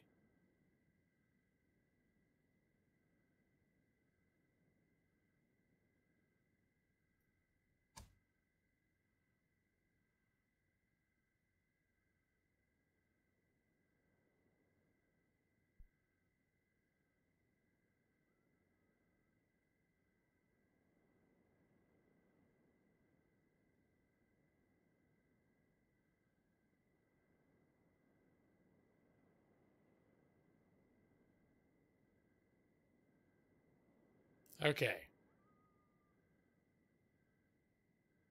I think that'll kind of do. They're always in this game, everyone is going to look kind of ugly.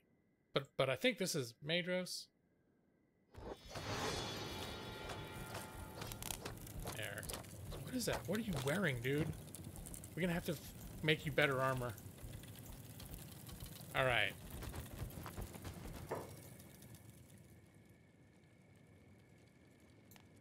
So, Nick.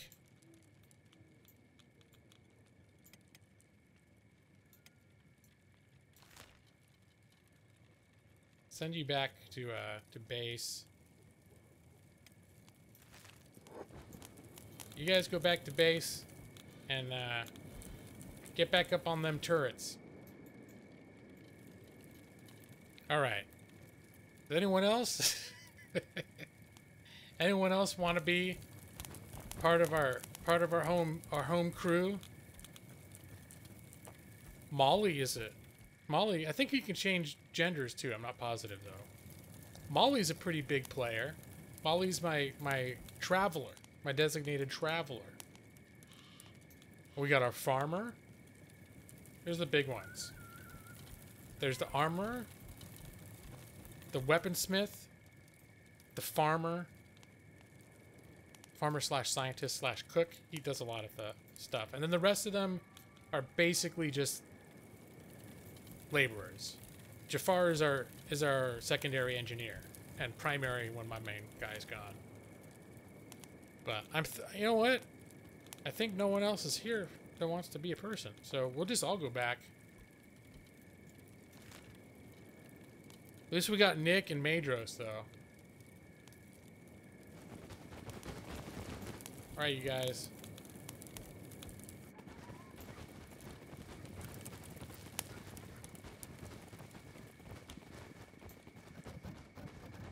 It's an interesting route you're choosing to get back to base.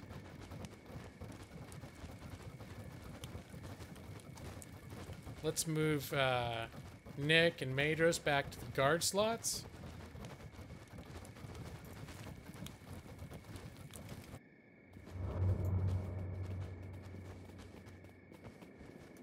I was a little concerned that I think that we left the gates open. I was slightly concerned we closed the gates. In which case, I would have sent you up. Yep. Gates are closed. Let's get you guys up.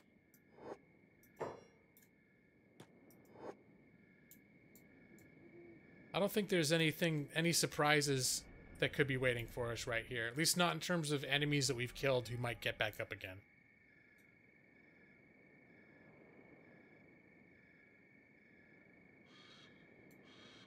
Why are they so separated? Alright, I see just lung rot for some reason is,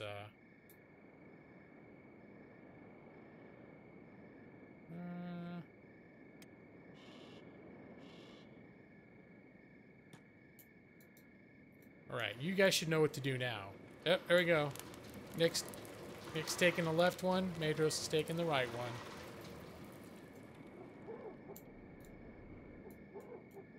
Alright, I'm real curious to see what the hell is the matter with lung rot.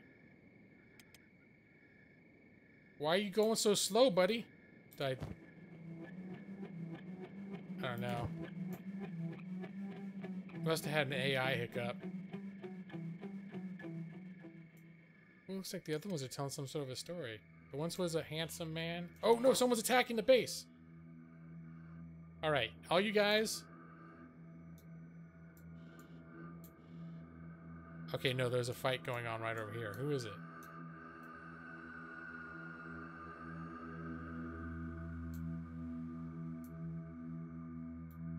Oh, and whoever's saying there was no blood, there is actually, look. There was a little blood spray going on there.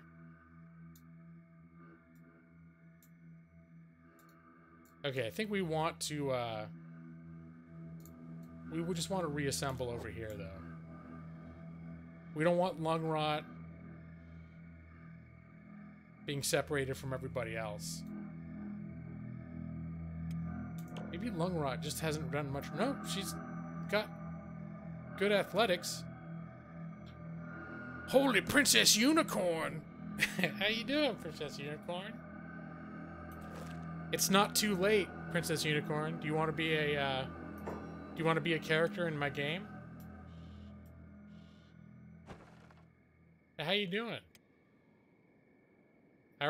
So far, it's been a slow day, so when I made the offer, only 2 people responded. Nick and Madros.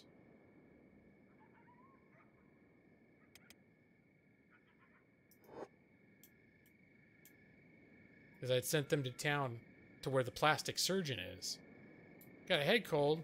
I'm sorry to hear that. I wish I need to have my own plastic surgeon.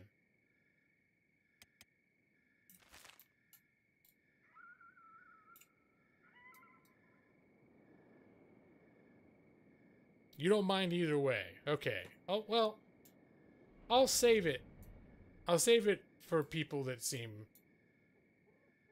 like they're like, hey, this game's cool. I want to be a person in this game.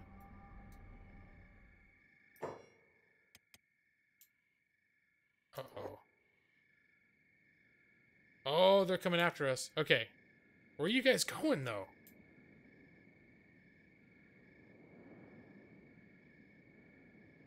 They say, we're not out for blood. What are you guys doing, then?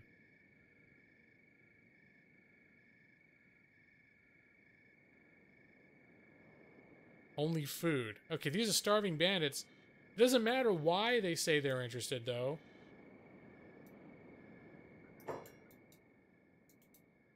They will still kill your asses. It's just the flavor text that pops up when they try to kill your ass. And you gotta go to work with a head cold. Oh, Princess Unicorn. That's the worst. Having to work when you're sick. Which sucks, because it sucks for everyone involved. Because I know a lot of jobs, they're like, you shouldn't come in when you're sick. But then if you call in sick, they're like, oh, we're gonna put this on your record. Your absences, if you call in again, you can get disciplinary action. It's like, well, make up your mind. Like, should I stay home when I'm sick, or should I go? And some jobs, you get sick time, which is good.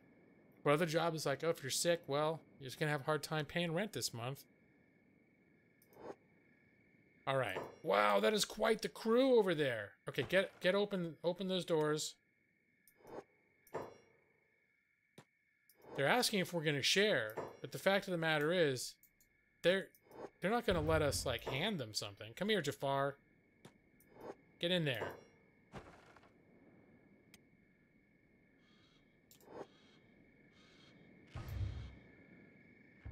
All right, you guys, do your jobs. Yep, there they go.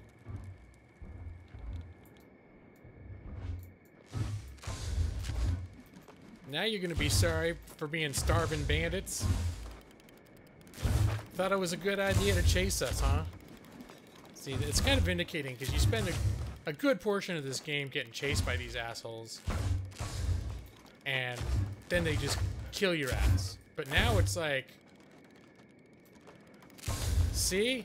It's not fun, is it, when we kick your ass? Oh, here comes some more.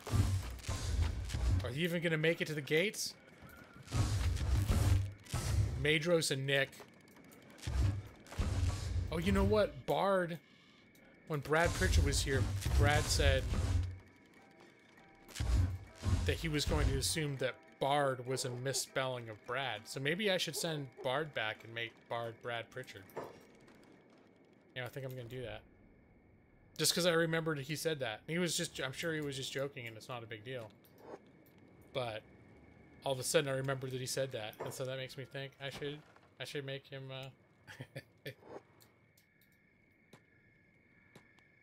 Brad Pritchard.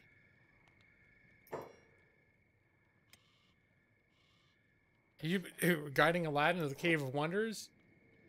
Maybe this is before he became the Imperial Advisor. He was the dude that fixed the gate at an obscure outpost in the middle of nowhere.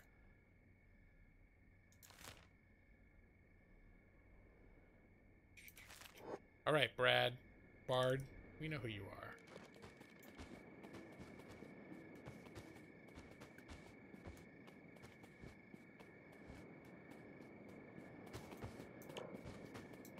Let's see, is that hat actually any good? Oh yeah, those hats are actually really good. Okay, so I was gonna say, I like being able, especially once I start customizing people, I like to be able to see their faces.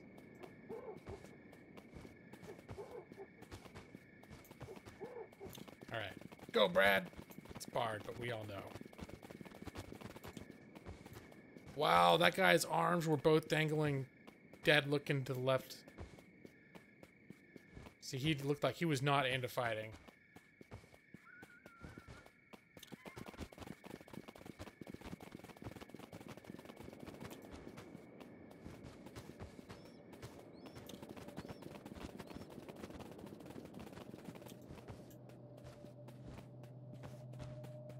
I just realized, oh, there we go.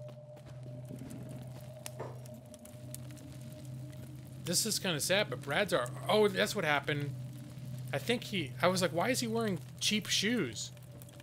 But it was because that I mentioned there was a time when our entire base got overrun and taken over, and almost all our people were like picked off along the road trying to flee to town. And if you leave your people unconscious and unattended, I think Brad was one of them, on the side of a road in the middle of nowhere, and the wrong or right people come along, what happened is some slavers came by, and some slavers saw Brad on the side of the road dying.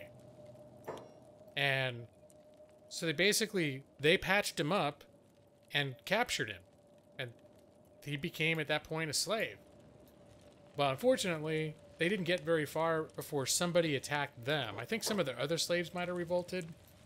Anyways, when I looked back later, they were about 100 yards away having some sort of a brawl with other slaves. And Brad was on the road, unconscious. And it was the same road between our base and that town that we were trading at. So I just had a couple of my dudes, I think it was Griffin, one of the guys that's with Garriman on the Adventurers squad.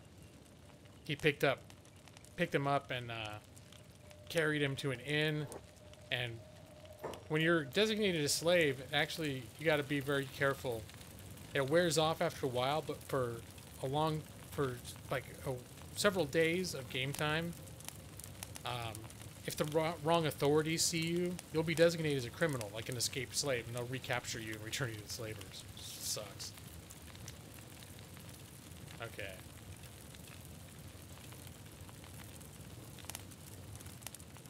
Now we're back. We're back with this again. Looking for the damn...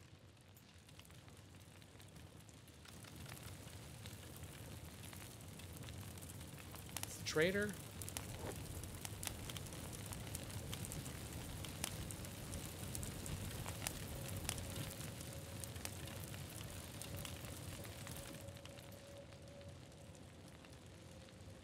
There's the plastic surgeon.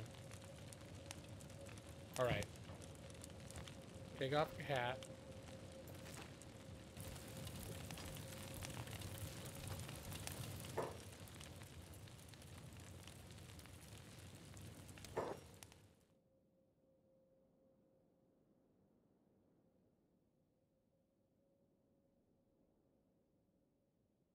Forget, does Brad have a beard right now?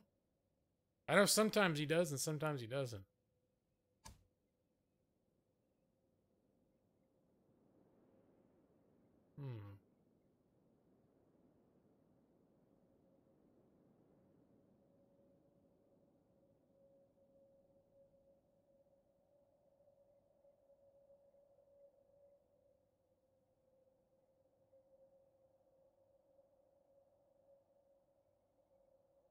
I know what Brad looks like, too. His hair's a little too messy for Brad. A little too short for Brad.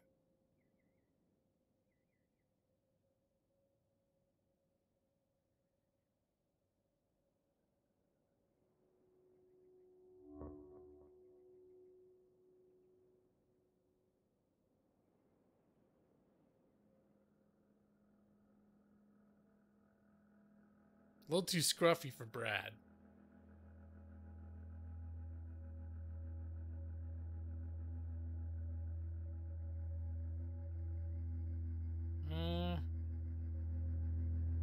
Sort of looks like his hair. Except... Alright. We're only going to see him from a distance, right? So it should be okay.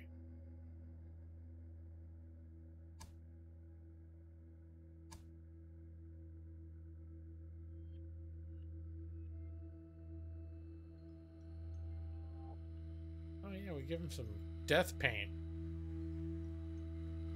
Brad Pritchard.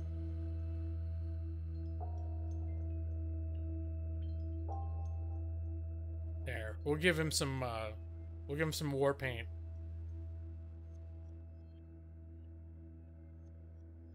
Or maybe not.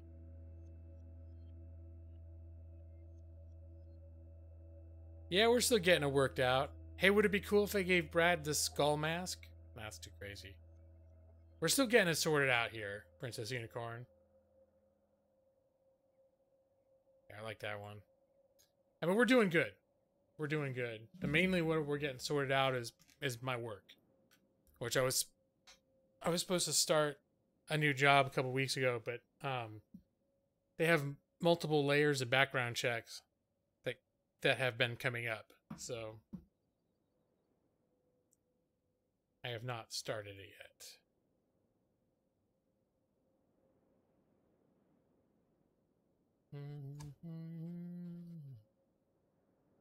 There, that'll be Brad.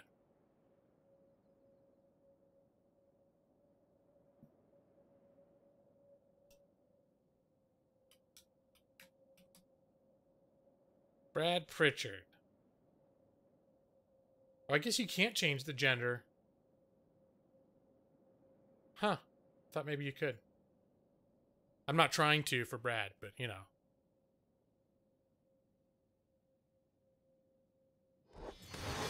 Brad Pritchard. See, from a distance, he looks a little more bratty.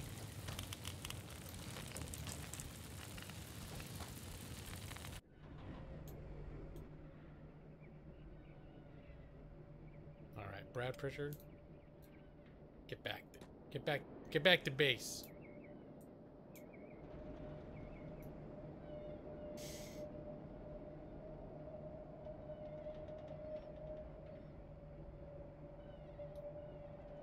So, what else has been going on?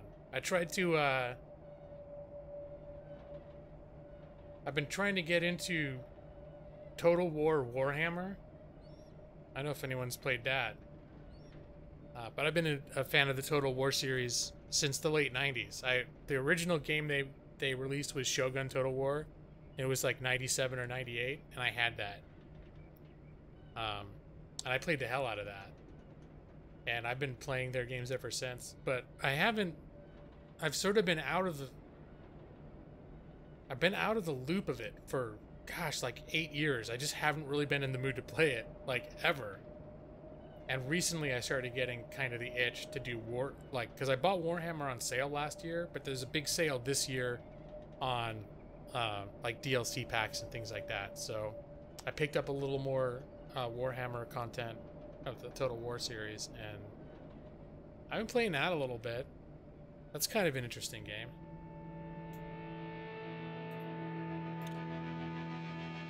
Come on, Brad. You think how happy Brad's gonna be if he comes in and he sees that I've actually made him in my game? He only joked about it once.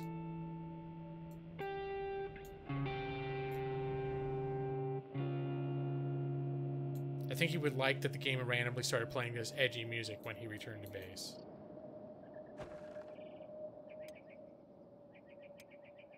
Alright, Brad, get to work, buddy.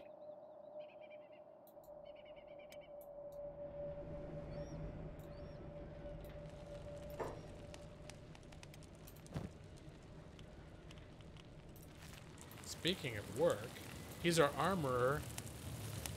And I think we got some new armor recipes. The white jacket.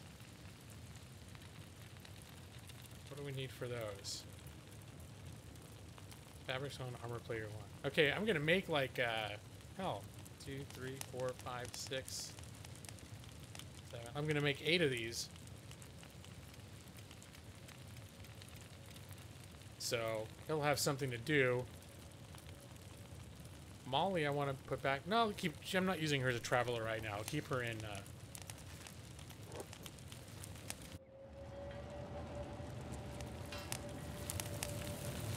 We will get Brad some better shoes. I think he would appreciate that. We have, yeah, we still got some high-grade drifter's boots. I think Brad would be into that. There, that looks better. So there's Brad with his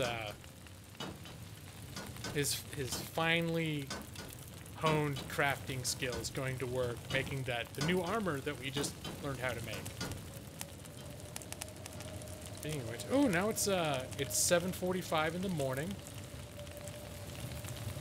Because our adventurers started an expedition last night. Right, it was right before sundown, and I decided to abort it. But I think it might be a good time to give it another shot. We'll give it another go. We were going to see if we could send them to Brink, which, as I've noted, I have not explored most of this map because it's very dangerous for noobs, and your characters basically remain noobs for a long time. Most dangers that I could run into in these less civilized areas are way more than these guys can handle. And these guys are the creme de la creme of my little group. That's why they're the adventurers.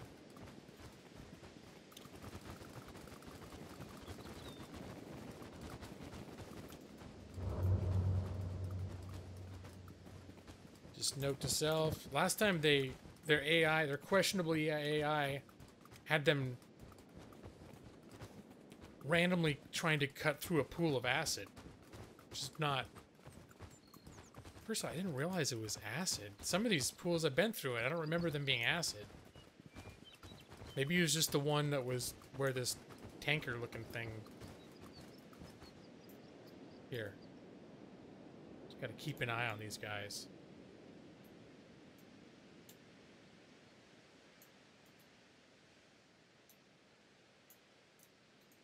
I think they're... Nope, they're gonna go for it. Get out of there. What do you think you're doing? Here, just... We're gonna manually guide you over here. How does that sound?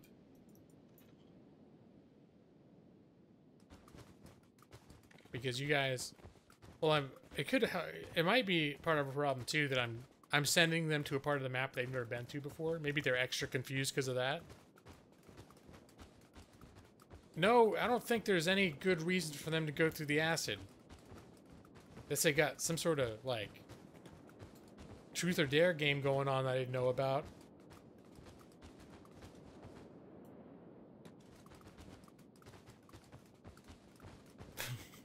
Hey, what's up, Keith? How you doing, man? I'm doing all right. How are you?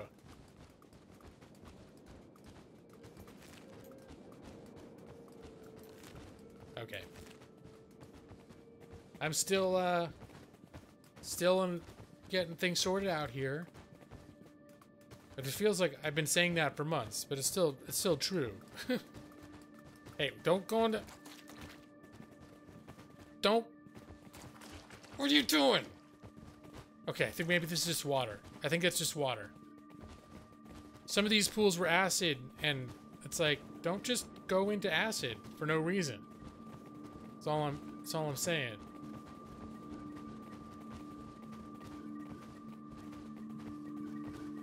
Oh, those are bad.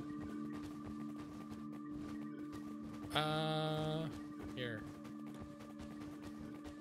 We want to avoid spending too much time in territory with... I don't know what the hell that stuff is. These huge beams look like they're about 1/4 of a mile across that shoot from the sky across certain areas in the land. And, from what I understand, getting caught in one of those beams is really bad. This is not a safe place, is what they say. Okay, great. Alright, maybe we can safely into that now. But yeah, I have not been in this area.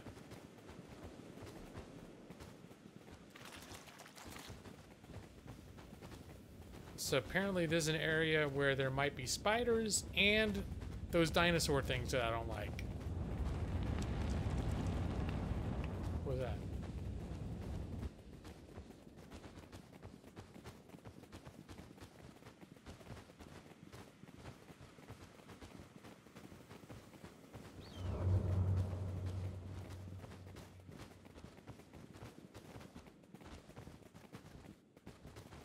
Am I on a road? Hey, I think I'm on an actual road. That's cool. Certain areas have somewhat well-defined roads and other areas don't at all. What's that up there? Iron resource? Always got to keep an eye out for good places to settle. I don't think this would be a good place if I wanted to make a new base. I don't think this would be a good place for it. Because all this... First off, sounds like there's some bad crap out here, but... All this ash in the air? I'm assuming it it not only can tank my performance on my computer under the wrong circumstances, but it's probably a sign to me that this is not a nice area. What is that up there? Discovered... Hold on. Discovered what? Stranger Vault? Strange Vault. Alright. We'll check it out. This could be...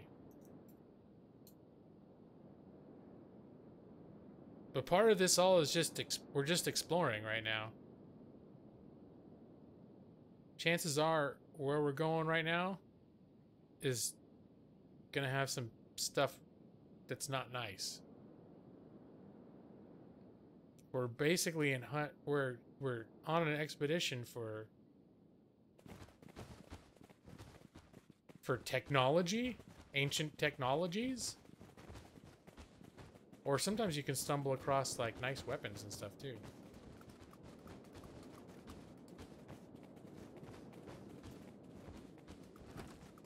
Iron.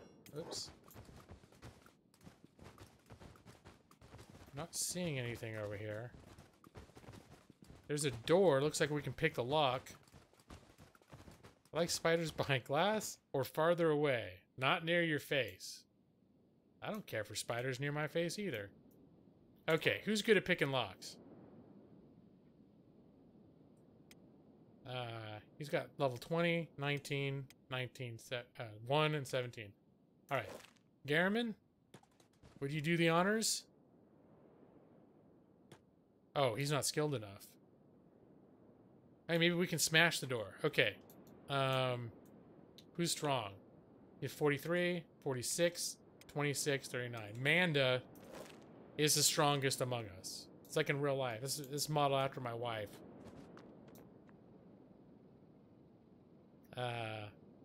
Use strength. I'm not strong enough to do that. Alright, can you bash it?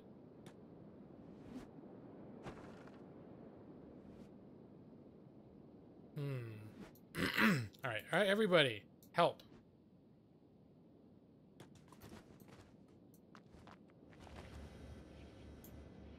Probably once we open it, it's going to be something terrible inside.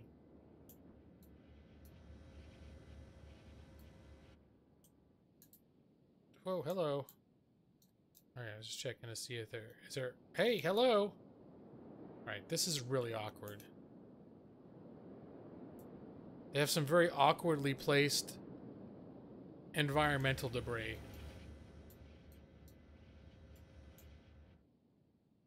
Which is cool visually, but when you're trying to actually move the camera around, not so cool. Alright, y'all maybe can help, right? Remember? We were all gonna smash it together.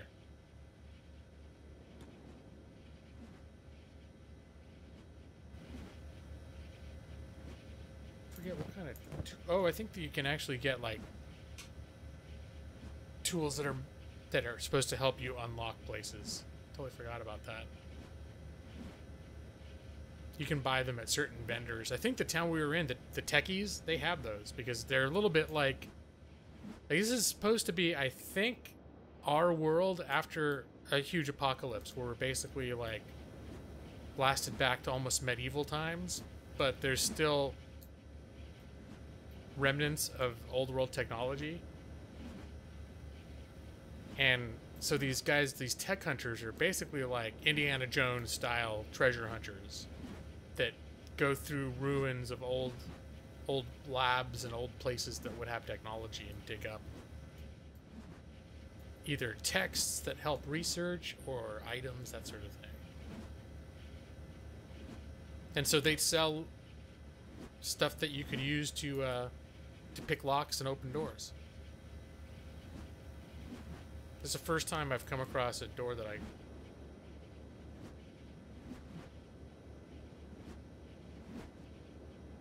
Ancient vault.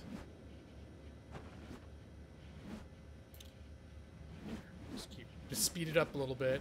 We're gonna get this door down. Probably gonna have to be ready to run our asses out of here as soon as it opens.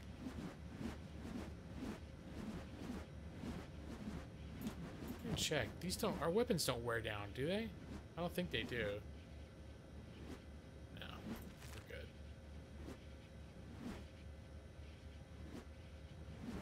I'm just ready for there to be something awful behind this door once we open it. Auto-saving? Okay, that's good. And... there we go. We'll just send them all in like idiots together. Hopefully we won't die while it's loading. Hold on. A vault spider. Vault guards. Oh, there's a whole bunch of shit in here that's going to try and kill me. I'm seeing a giant spider and at least 5 robot guards. Okay, nope. This was a bad idea. My instincts were correct. Get the hell out of here. Maybe I can run up to this thing, see if there's something up there.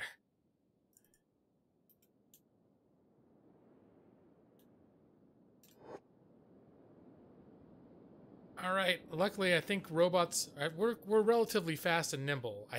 Holy shit, is he keeping up? Is he catching up to us? Oh, hold on. We need to,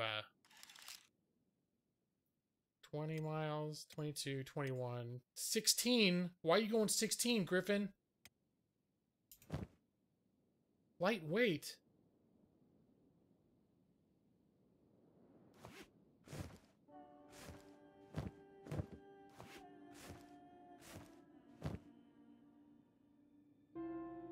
Oh, iron hat. Hey, learn that shit. Hey, Arius Dal. What's up, man? Crab. Where's that lobster? Whatever. Good to see you. And how fast does this guy go? 20 miles an hour. Alright, Griffin? What?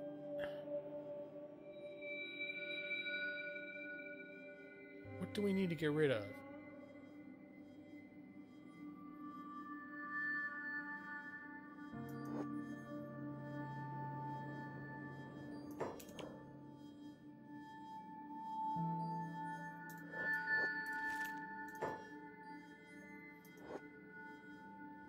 Maybe they'll stop chasing us. Alright, maybe what we'll do is, I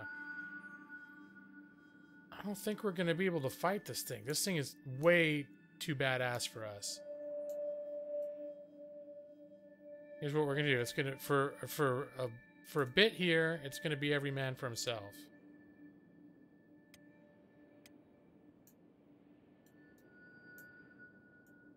Till we get some ground. And they're probably gonna catch up to Griffin.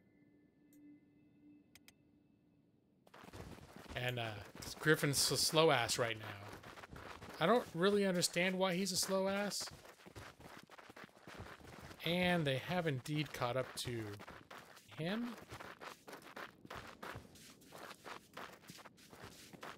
I guess they're targeted, they're more concerned about... Okay, now they're going after Griffin. Yeah, he was pre-named. You made it, Arius Dal. You most certainly did. But yeah, the game, you meet people when you first make the game in the default mode. You create your own character, and everyone else you meet, and they come with names, and you can you can change them. But a lot of times, I just left people exactly as I found them. These guys really don't let you go, do they?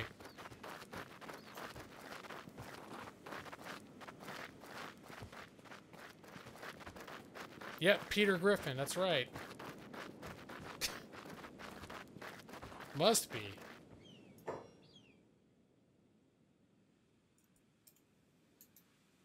Oh, shit. Okay, no, we don't want to run into that.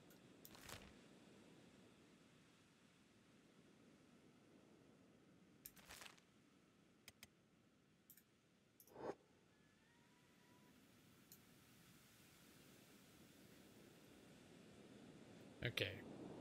Not going further into that area. So all the shit coming out of the sky, if that stuff runs into you guys, it's bad apples. Okay, Griffin is not doing well.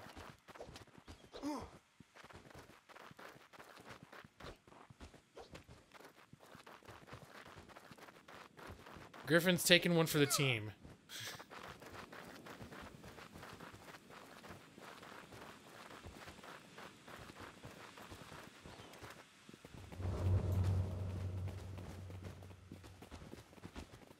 Alright. I don't know. Well, Griffin, I don't know why you had to go so slow, dude. Alright, you guys stop.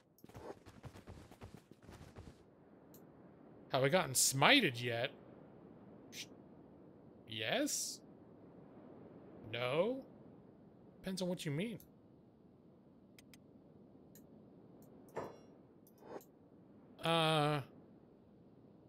I think these guys should just leave him alone. Alright, here's what we're gonna do. Here's what we're gonna do. We're gonna come back, because the rest of my guys can outrun these. We're gonna come back.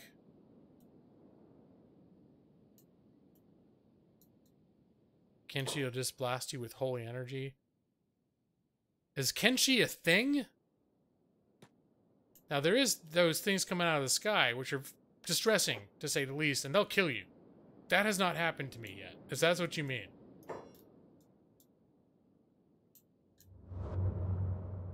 Okay, who's fastest? Athletics. Okay. Garriman is the fastest.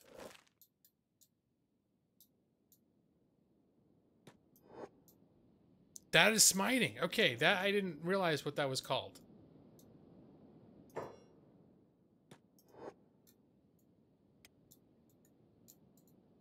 Hey, you guys, come here. What are you doing? I told you don't go all the way up there.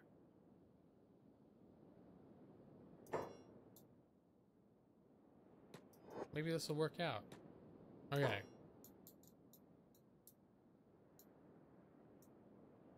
You guys just go right down there. Garriman?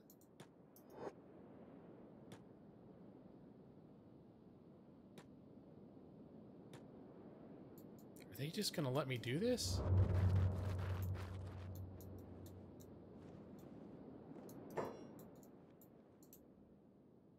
What are you doing? Okay.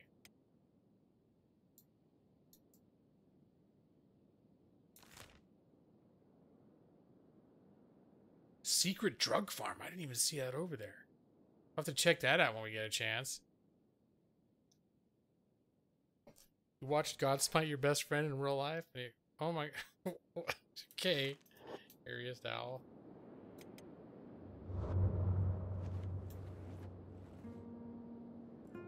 Okay, so now the robots are chasing our other people off. You go ahead and pick him up. Let's try to gauge where we're at here.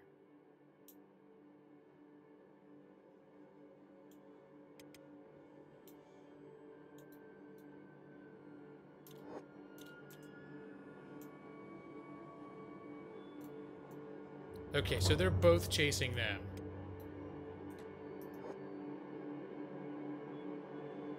Garriman is down to 16 miles an hour because he's carrying somebody else.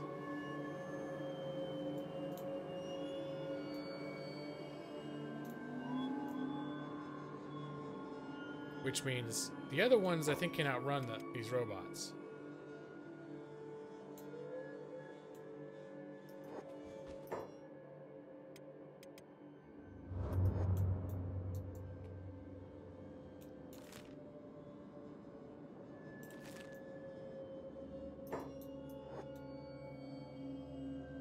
War Duck! What's up, man? Alright. So Garriman and Peter Griffin going across the desert.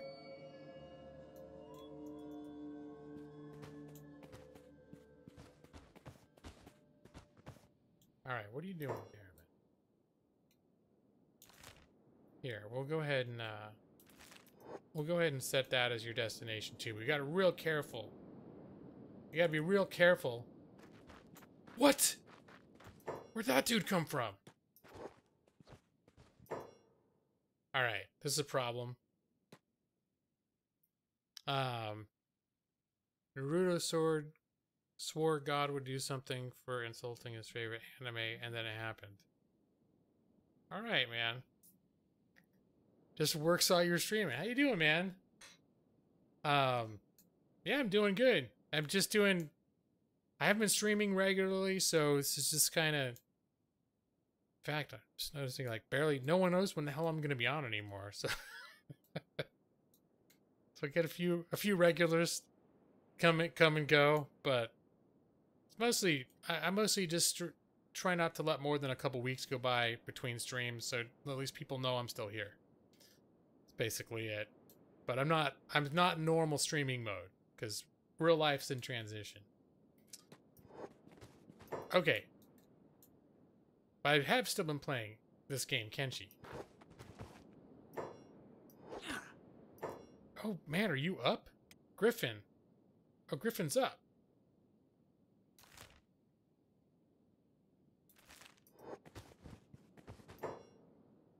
Okay.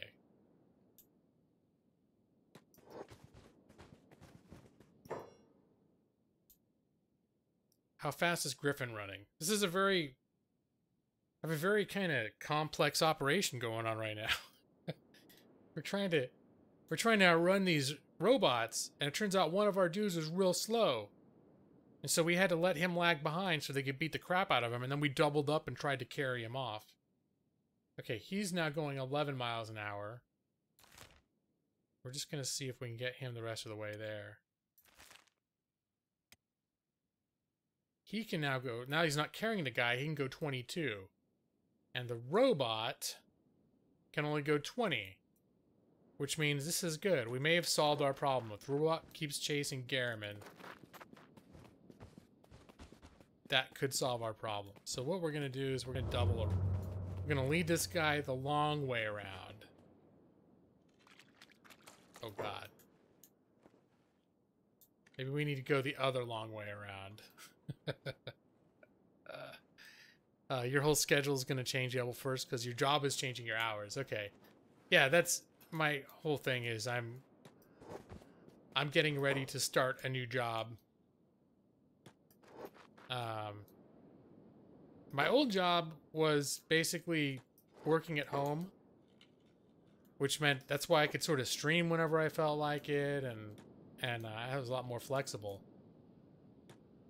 And even then, I still had a lot of demands, but I could set aside specific times. So I streamed at least once a week. I had set as a dedicated Thursday night from like 8 to midnight, and then I would just stream at other times when I could think of it, like when I had time, basically. But we moved, and I was still able to do some of the work that I was doing before remotely, because it could be done over email. But I've also been looking for shit. I'm going to find out what happens if those beams hit me.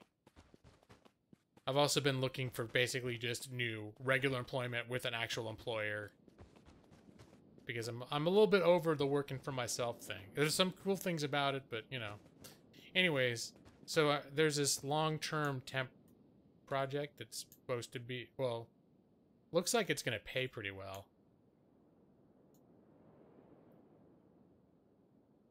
I was supposed to start a couple weeks ago, but there are apparently various levels of background and check. Oh, Griffin. Griffin. Can you splint yourself? Nope. Well, you did, but I doubt that helped very much. Why you look like you're getting worse, bro? Oh. Those beams out of the sky looking awful. Alright. Garriman, why don't we send you on your way now?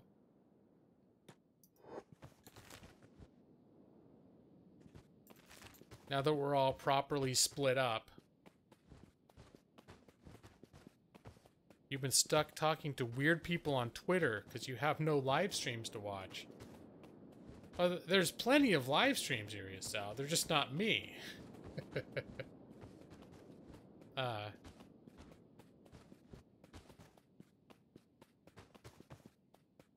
But yeah, my own live streams have... I have made a point to get back on at least every couple of weeks.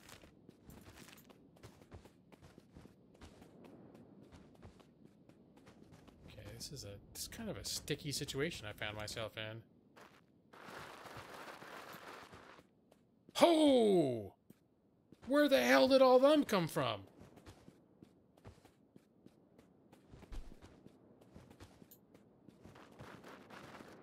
There was just 2 of them after us before.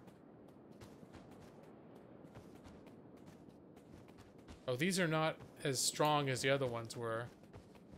I guess these are just things that randomly... What are you guys doing? Your AI is going to get you killed. They're just running in weird circles. Gosh darn it.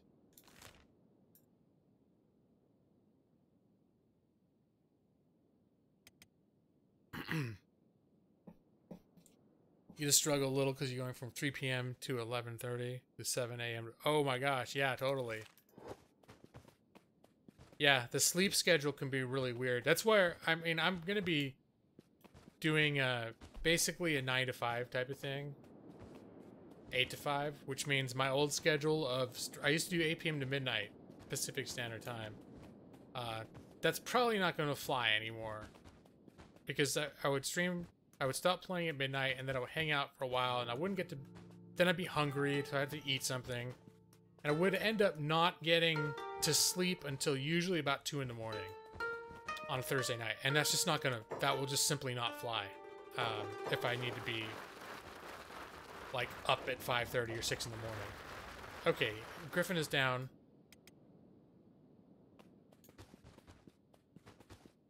I feel like this little adventure... What, are you still running around this thing? What the hell are you doing?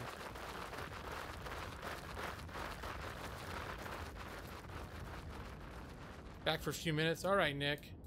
Welcome back. You're just in time for the shit show, buddy.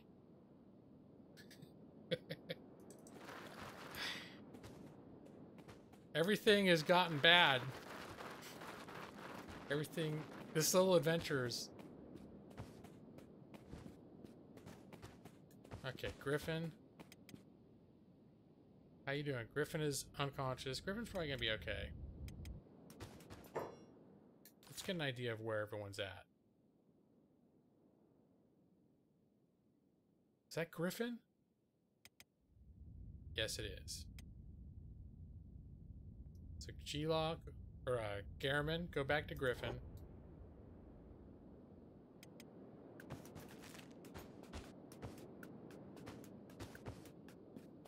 I have a feeling one of these beams out of the sky is gonna nail me.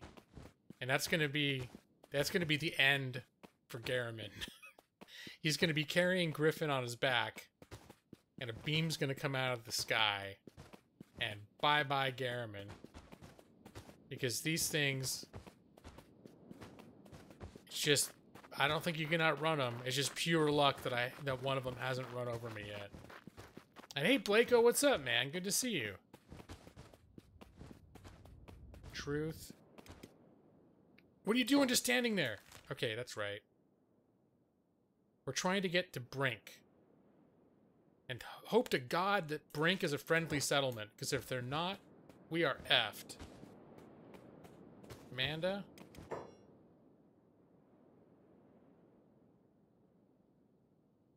She's been hurt overall. Oops. Loading issues. I'm gonna guess that Amanda decided to take a detour through the way she's so evenly injured across her body. I think she cut across a pool of acid. I think she was swimming in acid, idiot. Okay. But I don't see her being immediately chased, so let's put a little band-aid on the acid burns.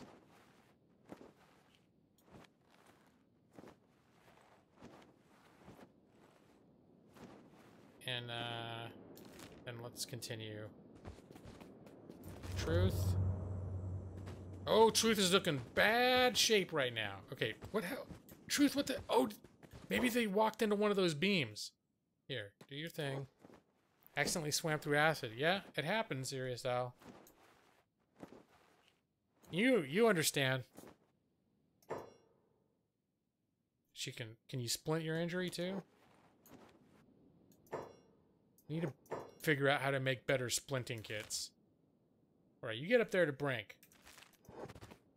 This little shortcut's turning out to have been not a great idea. Oh god, it's those dinosaur things. Okay, we're gonna... I hope they don't eat sleeping dudes.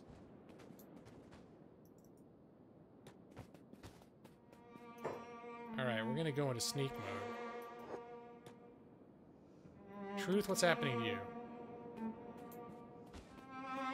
Spider? Spider didn't give a shit. But Spider only chases for a few feet. Okay, I think we're... Oh, looks like Amanda's already in town. Okay, I'm just verifying. I don't know if they tried to stop her when she went in, but she's in there and she should be safe here.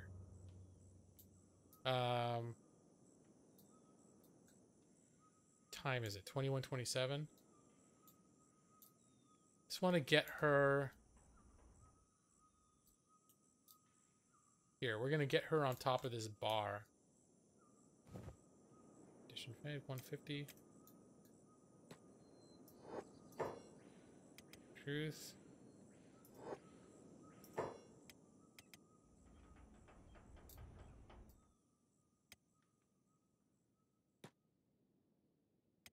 Alright, so there, that bar is going to become our official... Whoa, what's happening to Griffin? He's being eaten! Oh, being eaten alive? A dead end. Griffin? Dude, can I make you play dead? Don't get up, dude! Don't get up there right there, you piece of... Okay, sneak. Griffin? Garriman? Where's Garriman?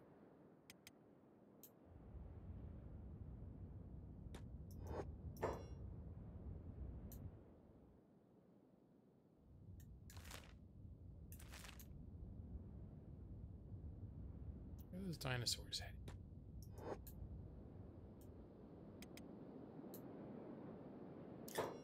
Okay, no. No, no, no, no.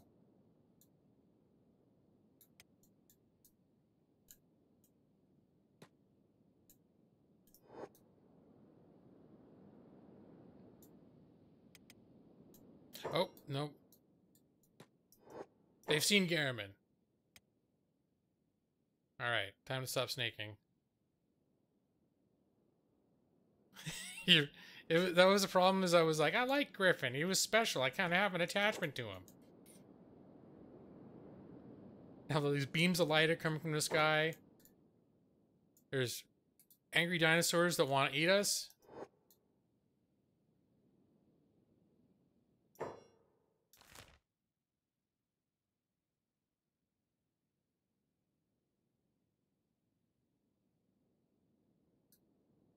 There. We're just gonna... Griffin? We're obviously not gonna be able to rendezvous where we wanted to rendezvous. So instead I'm gonna send you down that way. And I think...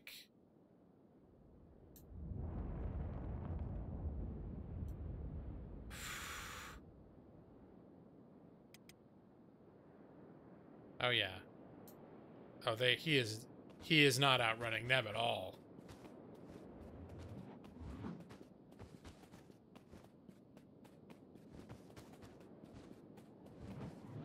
At least Griffin can move on his own accord right now, so maybe... God damn it! Come on!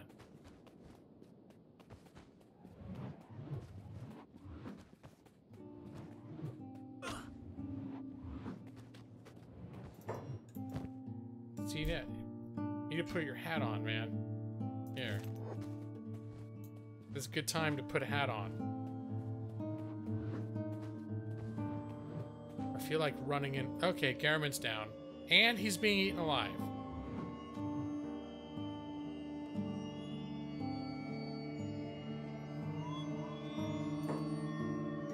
Alright.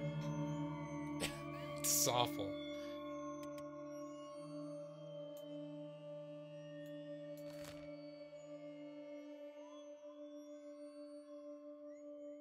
Griffin we'll send over here.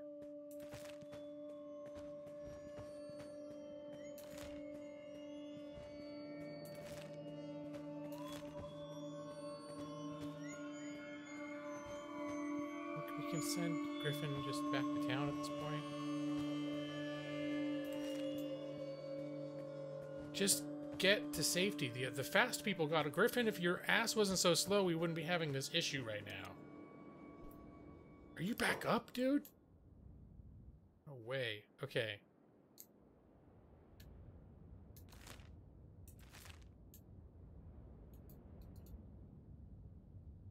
Here, snake.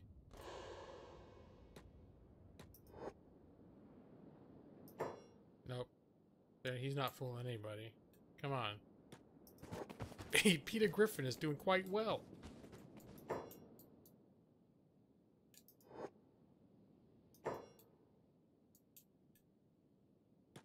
Maybe that time we got eaten by dinosaurs while we were still alive.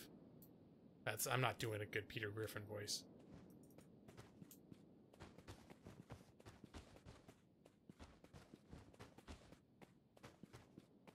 Okay, these rocks are making me feel a little uncomfortable. Seems like the type of place where moving is going to be slow and awkward, and there's probably also going to be lots of spiders and crap hiding out in the middle of all this stuff.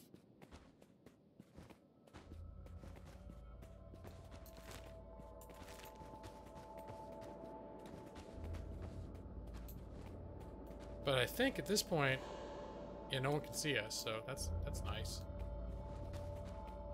Once we clear these ruins, the AI seems like they screw up when you try to make them run through these ruins. Otherwise, probably we'd have got where we were going a lot more smoothly. Great empires are built this way. All right, Griffin. Griffin!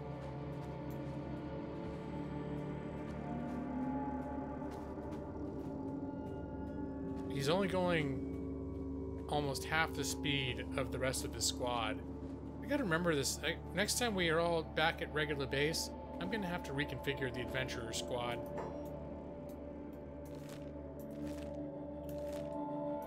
Hey, Griffin, you're going a weird way. Here, go over there, buddy. Because I didn't realize he went like a full 6 miles an hour slower, even when he's not injured, than everyone else. And for some reason, oh, he's not as strong as the rest of them. That's why. I didn't realize that. Okay, when we get, next time we're at our home base, we need to put him on weight training. Because I didn't realize he was the weakest link here.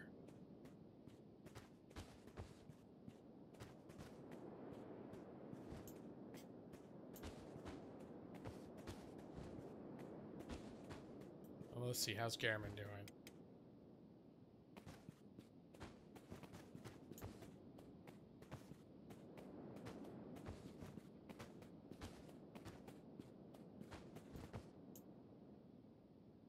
It looks like he's gonna make it.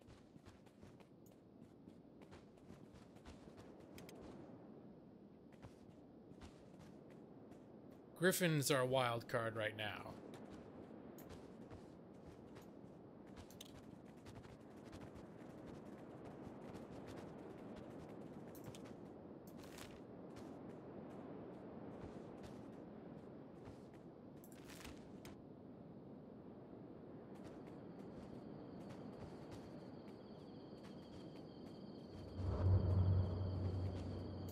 Well, there's no real objective. When I started the game, I was just this guy. And basically they're like, here you got our loincloth, and you have a stick, and you have got 12 cents, and go live life. That's basically it. So sort of the objective is just to get stronger, but there's no win state. I mean, it's a sandbox type of game. So objectives present themselves. So like, for example, I had an instance where my base got attacked by a couple of groups of bandits. And the first wave we got rid of, but we were still pretty beat up when the second one showed up of even stronger bandits.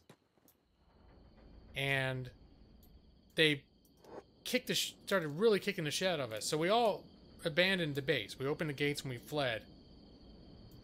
And we were just trying, at that point, our objective was just try to get away from the base and try to get home, get to a city with guards and an inn like this one that had beds we could rent so some of our people could rest up and heal.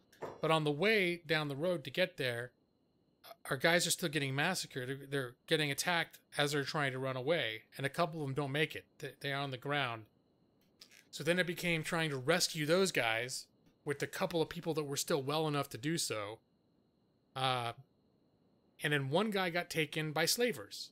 Like, everyone ended up at inns just totally beat up, and there were a couple people still out on the road that no one was able to get them yet, but they were stabilized. They weren't dying anymore, and some slavers saw them and patched them up and took them. And so at that point, a new objective presented itself, which was see if we can get our dude back. So there's no quests in this game, but a situation like that happens, and then it's like, okay, we have to get this guy away from the slavers. Also, the band of bandits that attacked our base occupied the base. So then it became another objective, is how are we going to drive the bandits out of our base?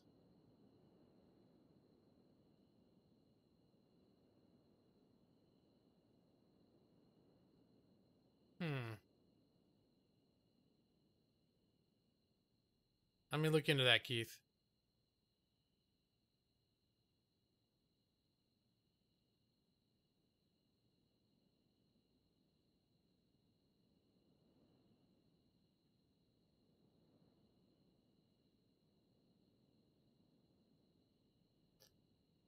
Because the thing that's weird is that at this point, the way the interface works, if anyone gets banned,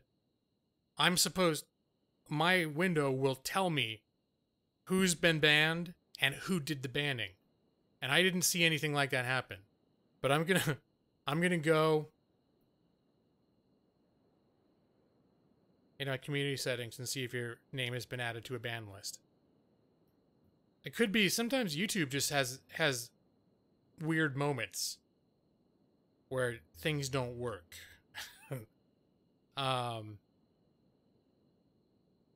That'd be my first guess, but first I want to see if I can get to my community settings.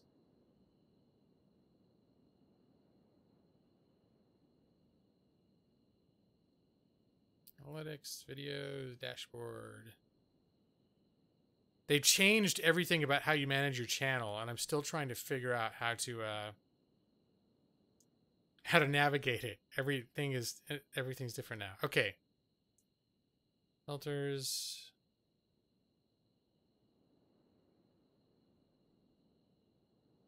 All right, I'm looking at my ban list.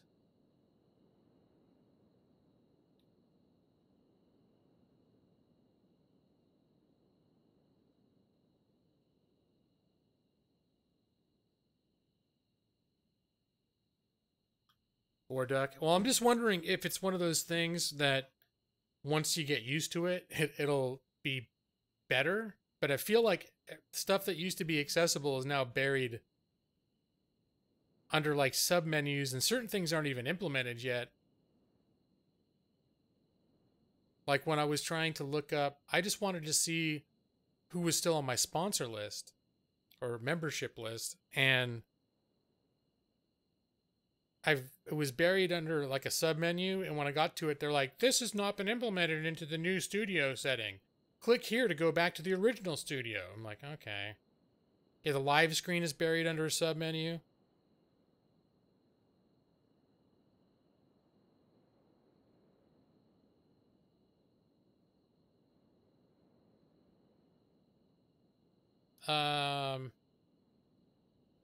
Keith.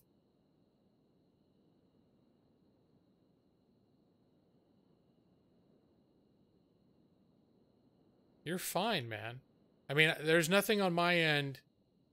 There is no setting on my channel that anyone has done that would cause you to not have, that would in any way cause you to not be able to communicate on my channel. I'm not saying that nothing's happening. I'm just saying whatever's happening is not anything that myself or any of my moderators have done. Or that I've been notified of. So, yeah, I mean, normally when that's you guys won't necessarily see this, but normally if someone gets, even if they get timed out or something real basic, or if a message, just one message gets deleted, I see all sorts of stuff in my version of the chat that would say, who did it? You know, what happened? Who did it? Or like who got it done to them and who did it to them. So whatever happened, didn't happen in the Gaming Lawyer channel land.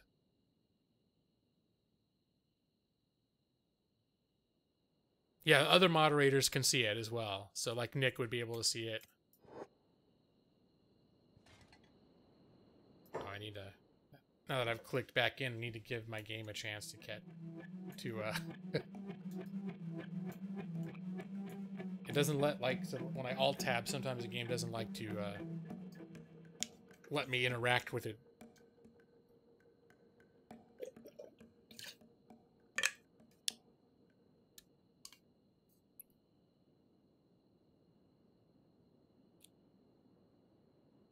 Just realized it's gotten real dark in here. I almost didn't use webcam today because I just wasn't in the mood to deal with it. It's one of the problems that I've had with using my cam since I moved, and I've been streaming during the day. Where I used to stream, my office area, first off, our old apartment didn't get a lot of sun. And where I used to stream was not near any windows, and I used to almost always stream at night. So I wasn't used to widely variable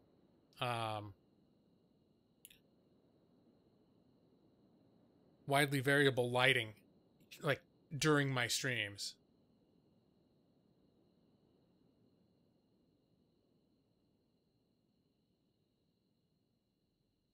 Okay.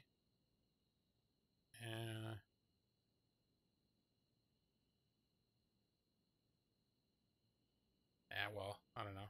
My camera's kind of crap, too.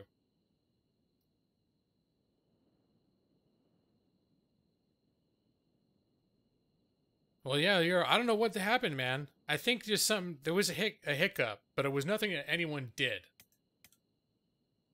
I think it was probably just sort of sometimes they'll have like a weird network thing will happen.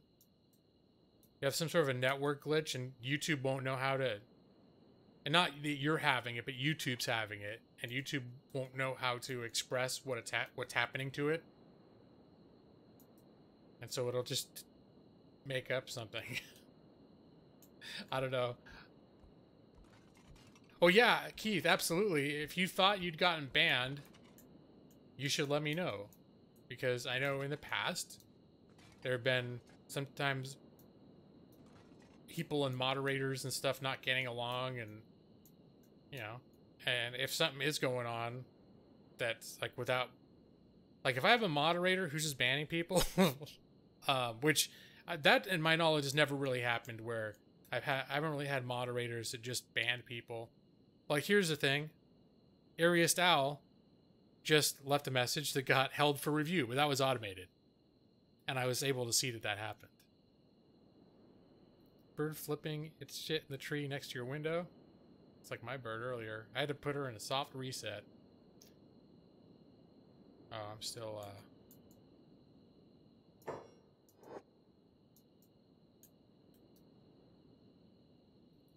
Takes the game a while when I alt-tab to let me interact with it. So like when I'm clicking stuff, it's not, nothing's happening.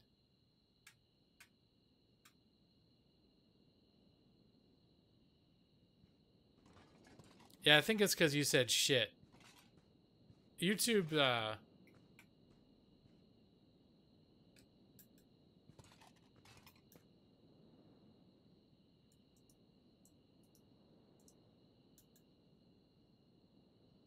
it's still not letting my mouse interact. Okay, here we go. We're good now. First off, everybody do the medic thing. Griffin. Okay. Let's all go upstairs.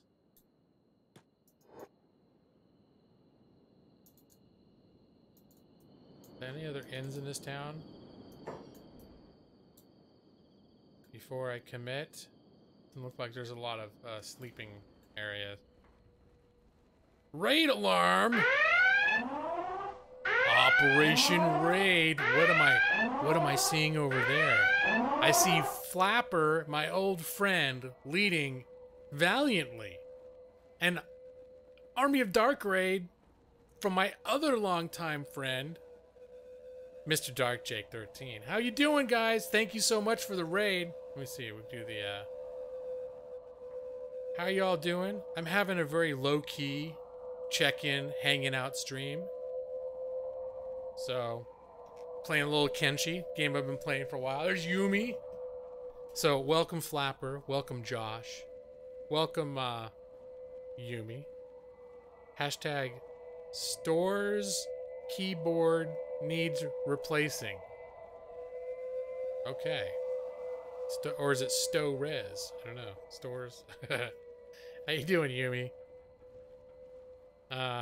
Welcome Raiders. Hello, Inuyugi Hakusho. Oh my god. I thought I was going to get that all out in one thing, fine, and then I totally tripped over myself.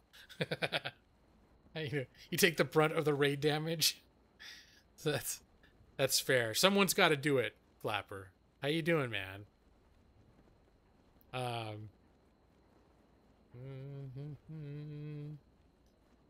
Gonna come watch. Haven't seen GL in forever. Oh, right, okay. I was gonna be like, because, yeah, Keith knows other streamers, too, so... You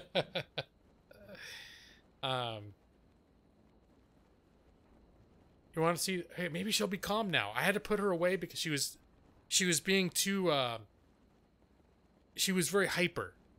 And when she gets hyper, she wants to eat all my cords. Which is not a good thing. Because when I'm streaming, there's also extra cords. So if she's in the wrong mood, she can be what I call a destructor. But come here. Your fans await. Oh. Yeah, they do. Yeah. Your fans.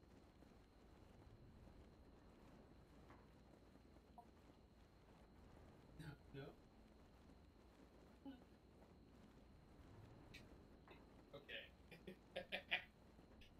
I think we're gonna have to give her. I'm gonna have to give her a minute to warm up, because when she got too hyper and then she was making noise and she was doing other stuff. What I do when that happens is I put her back in the cage and I cover the cage like it's bedtime. And just usually, if that happens, I'll just do it long enough for her to quiet down, and then I'll take the blanket off. And a lot of times at that time, whatever kind of mode she'd been in kind of gets, I call it a reset. It's like, but I think I just took the blanket off and I think she was too relaxed, because when I put my hand in, she was hissing and she was confused. It's like, she's not like a good morning person. When she first wakes up, if you out of a sleep, she just can't, she doesn't know what to do. Feed Bird all your cords. Make some dinner. All right, Dark Jake. Well, thank you for the raid, man. Even if you don't make it back, I'm happy to see you. I'm happy to get the raid, and you have a good night, sir. Did I call it a chicken? I call it a chicken a lot of the times. Sometimes, you know, poultry. So, let me sort out what I'm doing with these people. Garriman got beat up pretty bad. Oh, wait.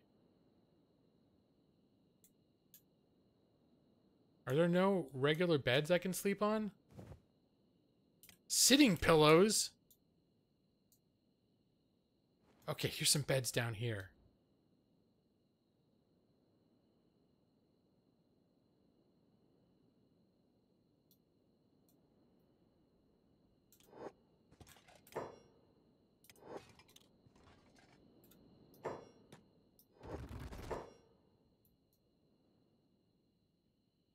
Okay, we're gonna...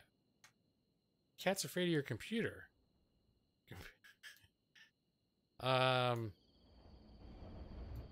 Apparently the ends, all the beds are...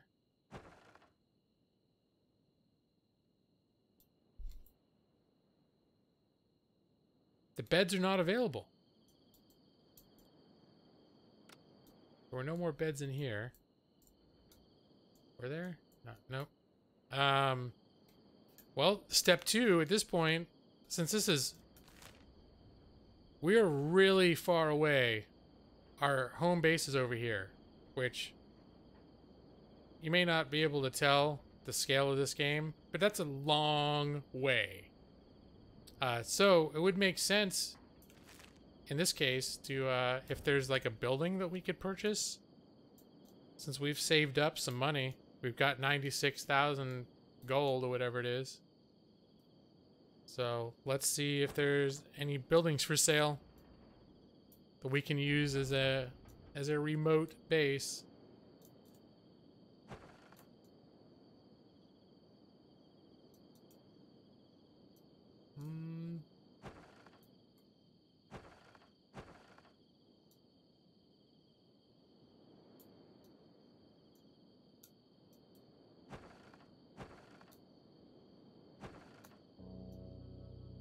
There's a lot of buildings, but I'm not seeing any that are available for sale. Your tool that I use to measure angles? Your protractor?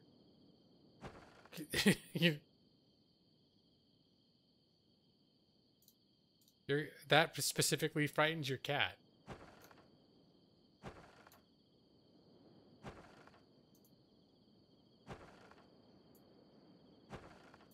Alright, I'm thinking here...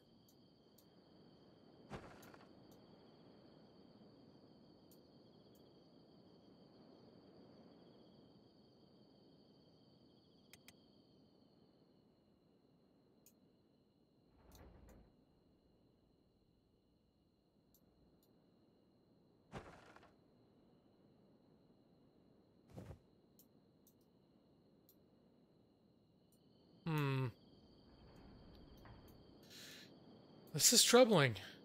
This is the first town that I've come to that had taverns that I couldn't rest at. And we got some pretty thrashed people with us today.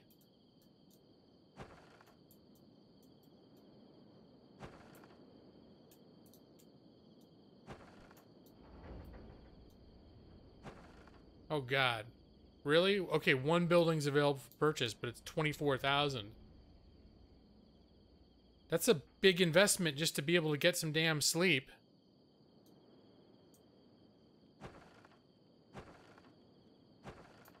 Okay. I'm not going to invest 24,000 just willy-nilly. What I'm going to do is I'm going to run him... Let me see. Who's the least screwed up? I think Manda. We're going to send Manda actually...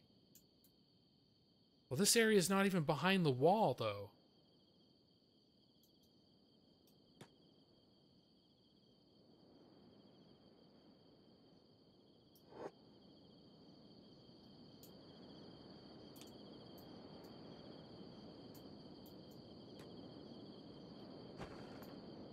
So maybe the only reason I couldn't purchase them was because I was too far away.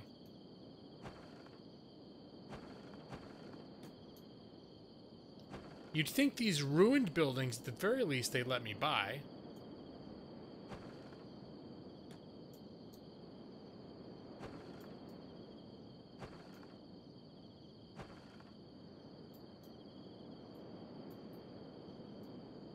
Hmm.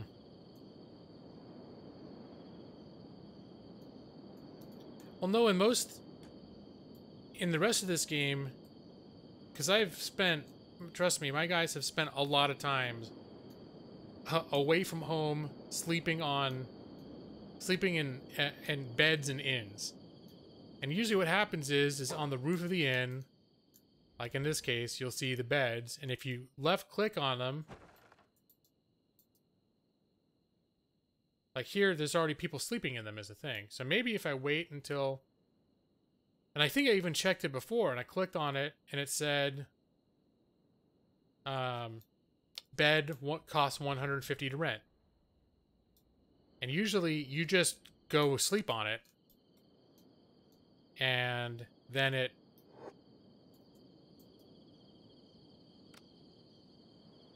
once you lay down, it just says 150 or whatever was paid. It varies from place to place. Maybe we can get some. Oh, those are sitting pillows. So is an upstairs here? Oh, okay. Here we go. Here we go. 100. Yeah, it's even a better deal. All right, everybody. Garriman, you get the one by the window. It's gonna be nice. Griffin, you're pretty beat up too. You can have this other window, get some fresh air. Truth. Actually, everybody could use some sleep, except for she's doing. I can put her.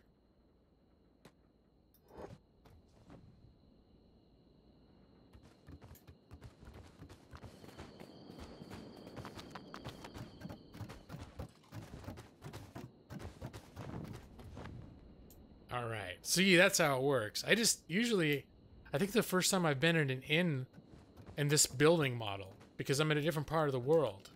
So I've never seen an inn in this kind of building. I think your Wi-Fi is slow and loading every 5 seconds. That's no good.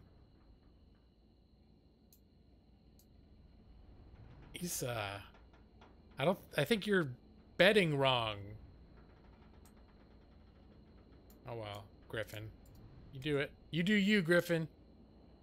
Okay, while they're resting, I'm just gonna check in on the Hawk Mining Company. Let's see how Nick's doing up on the. Nick's like, all's quiet. I'm just gonna put my face in his harpoon gun. He loves it. He really loves that harpoon gun. Madros. Madros and Nick are keeping a very vigilant watch over our gates.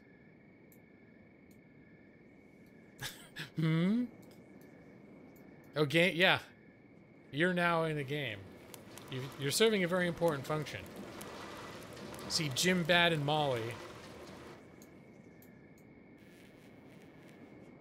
The only reason Jim, Bad, and Molly are safe is because you and Nick are watching the gates.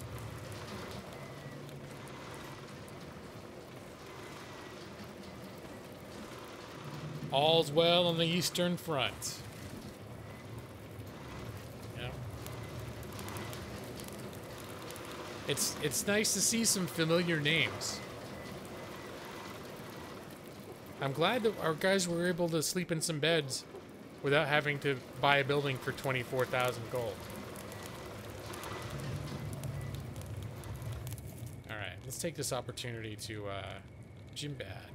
What's up, buddy? We probably sort through some of this water.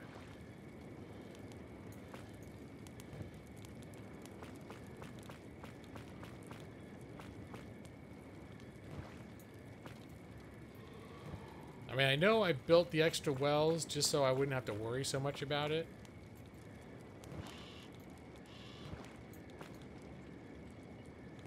Because the wells fill up to 10 water, and then if you don't clear them out, they stop producing water. But you can fit up to 200 water into this water storage container. Oh. He used it. Can you make deals with the other cities? I mean, every city's run by a faction, so you build relationships based on your experience with them, but you can't make like contracts with them. Other cities will have buildings available that you can purchase, like the one we were just in, but it's not. There's no like a diplomacy, if that's what you mean. There's no where you go, at least as far as I know, because there are faction leaders, but I'm curious because I don't think I've ever attempted to talk to a faction leader. But I think communication in this game is pretty bare bones generally.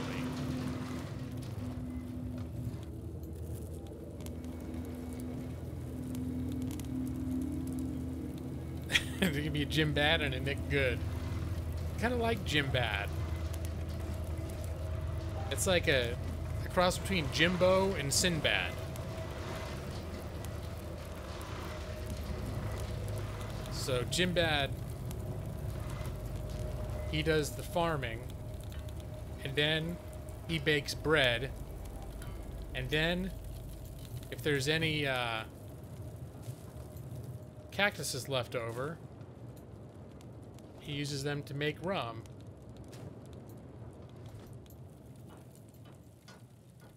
We'll put the cactuses in the rum barrel.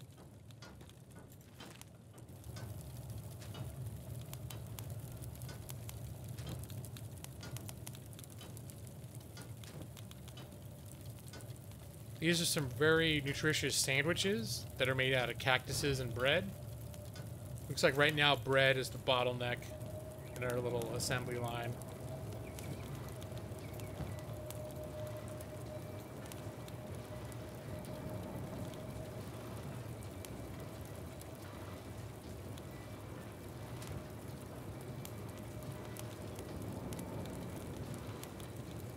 I forget how much these things can hold. I think it's 25.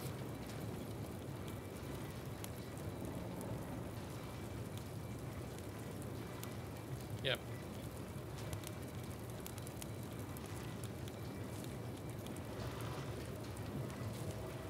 Props.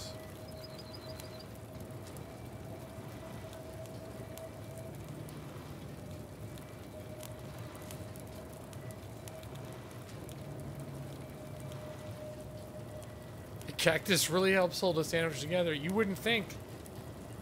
You wouldn't think it, but tell me, they're called dust witches. And, instead of sandwich.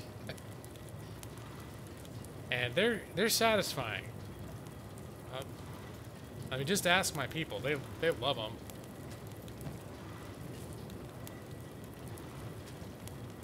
Alright, what else? We got some hemp. Oh, we got a lot of hemp. Okay. I'm gonna use... Oh yeah, you go ahead and put that water in there.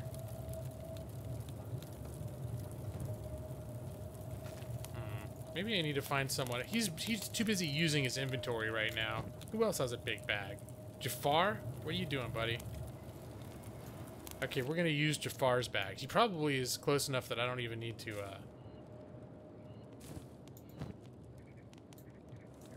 Hemp. I'm gonna reload the old hemp machines. Here's our hemp container. You know what? Come over here. You can turn your job off for a second. It'll be easier to... If you actually set them to auto haul, they'll drop off all the stuff in that container.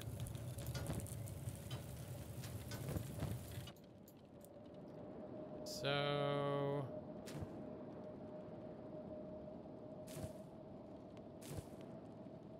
It can be pretty, it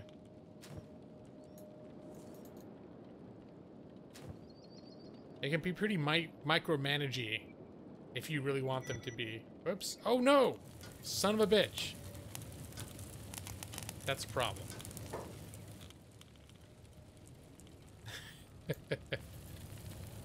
Alright, now we need, I clicked the wrong thing. I clicked when I should have clocked.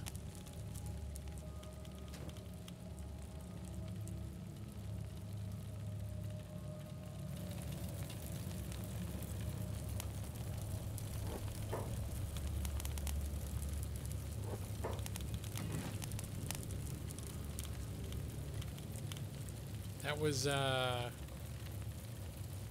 hemp storage, right?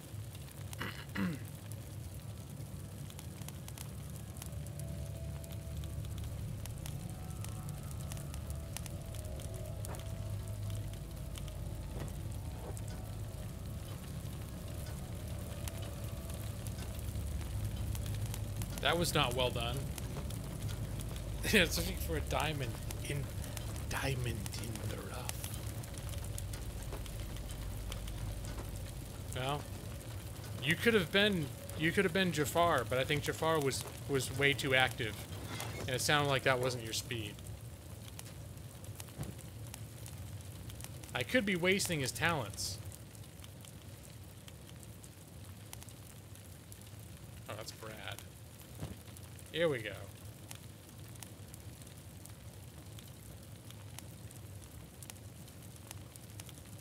Autohaul.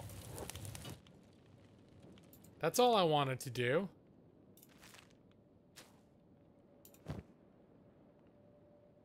What's this? And then get it so I can see them both. Okay, here we go. Auto haul. And then we pick these up. And then auto haul. See?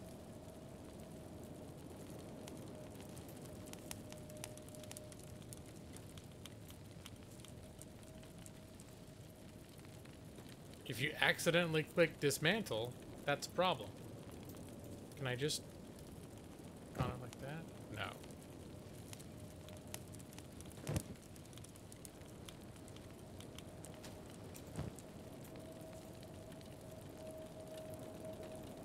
Heading for your Thursday night game. All right, Nick. Thanks for hanging out. Have fun, and thanks for guarding my place too. It's awful big of you.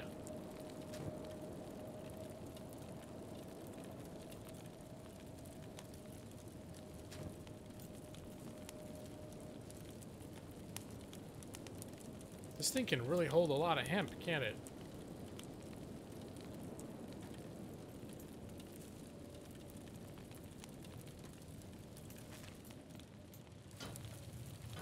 Let's see. Okay, Jafar, you go back to work. In fact, what are you doing, Jafar? Oh, he's doing metal. Alright, that's fine. Okay, I think Jimbad has a job making fabric. Okay. Is fabric in fact being made? I don't see that much fabric. Maybe I have Jimbad with too many chores.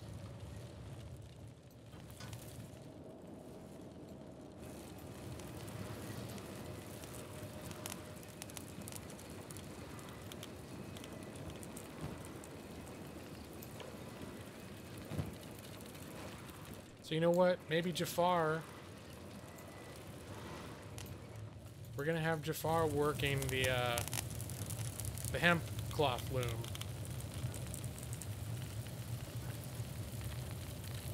And that'll be his priority over the ore drill. But if Jimbad ever gets around to it, he'll defer to Jimbad.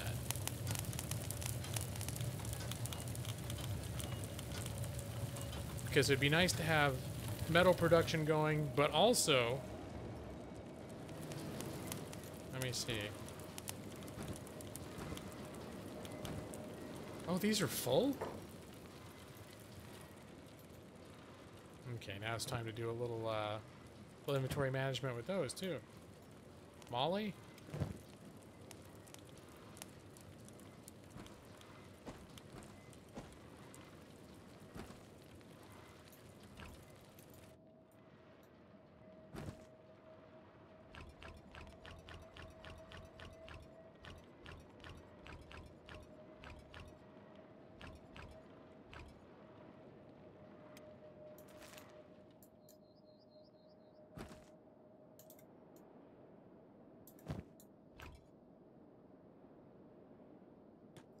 So see, you spend a lot of time in a game like this. This is not glamorous.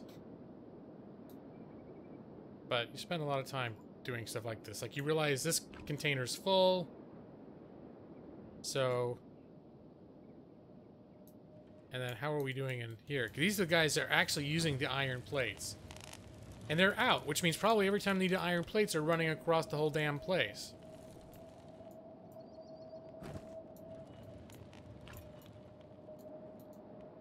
So I'm gonna do this a couple times then.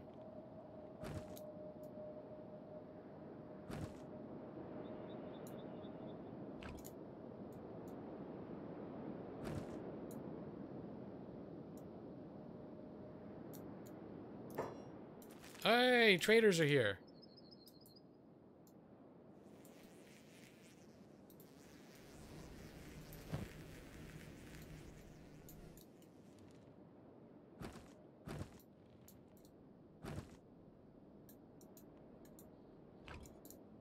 Alright, Molly, go drop some plates off over here. And then we'll have Molly go check out the traders. Or should we have Brad do it? No, Brad's busy.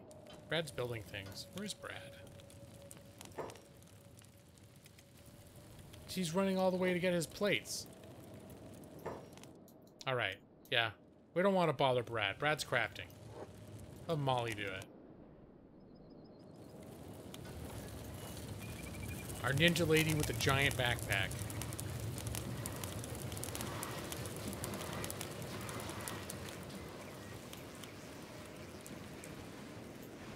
These guys usually have pretty useless stuff, but why not? If a vendor comes to you, why not?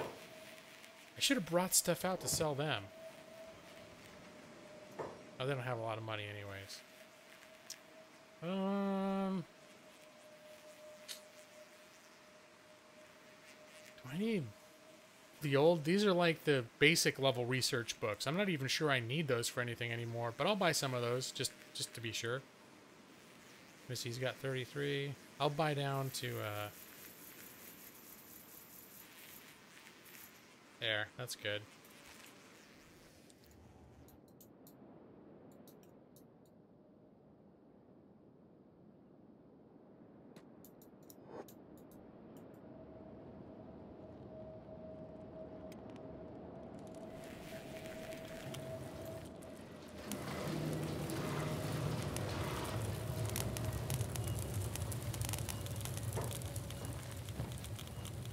Wrong book.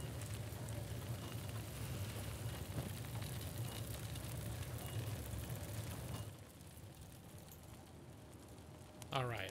Now, where were we? We were auto-hauling iron plates to to this place here. We also need raw iron. Maybe we need to stop making iron plates for a little while. What do you think, Hobbs? What do you say, you switch over to the iron drill for a little while? Because I feel like we got a lot of plates.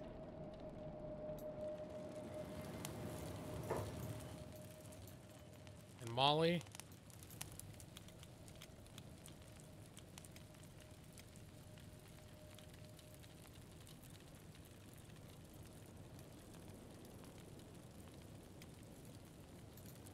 I feel like we should put you on the iron drill too.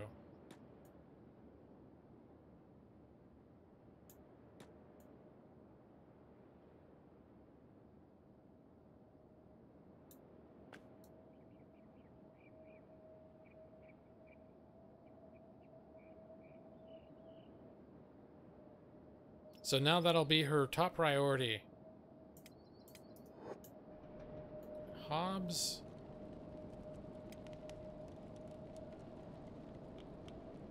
When Molly's not farming, helping with the farming, she'll be getting iron ore out.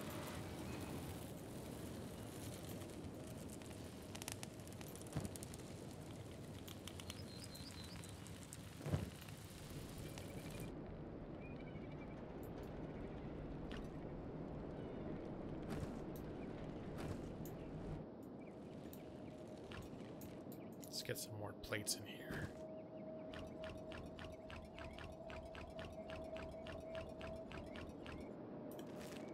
What is she making in here anyways? Oh, I just have her making infinite katanas.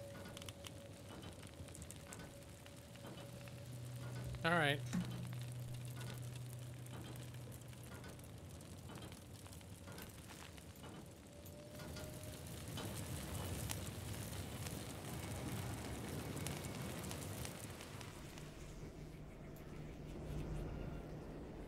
Well, it occurs to me, it's now 5:30. I think I heard my wife get home a few minutes ago, and I'm starting to get hungry. And I've been streaming for 3.5 hours, which I think is a perfectly respectable amount of time for a random check-in stream, just to remind people that I'm still alive. I'm not exactly beating off a bunch of viewers. Oh, man, that's the wrong word to say. I'm not exactly fending off a bunch of viewers who are going to be heartbroken if I stop the stream right now. Some people will be sad, my lurkers, but this has been more of an easy come, easy go, hang out, chill kind of stream. So I think it's time to easy go. I don't think I'm gonna do. Should I do a raid? Son of a bitch. Is there even anyone here that would do a raid? I think I'm just gonna call it a night. Yeah. There. Should I do raid? Alright. Because sometimes I thought maybe there was like a bunch of people that are... They got my stream up, but they're, you know, doing other stuff. Or asleep. I feel like that happens a lot too. People are like, oh man, this stream is so chill. Let's see who's on.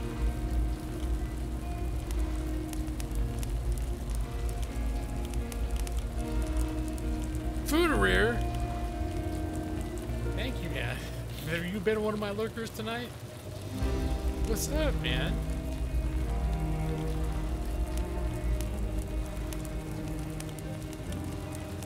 Let's see.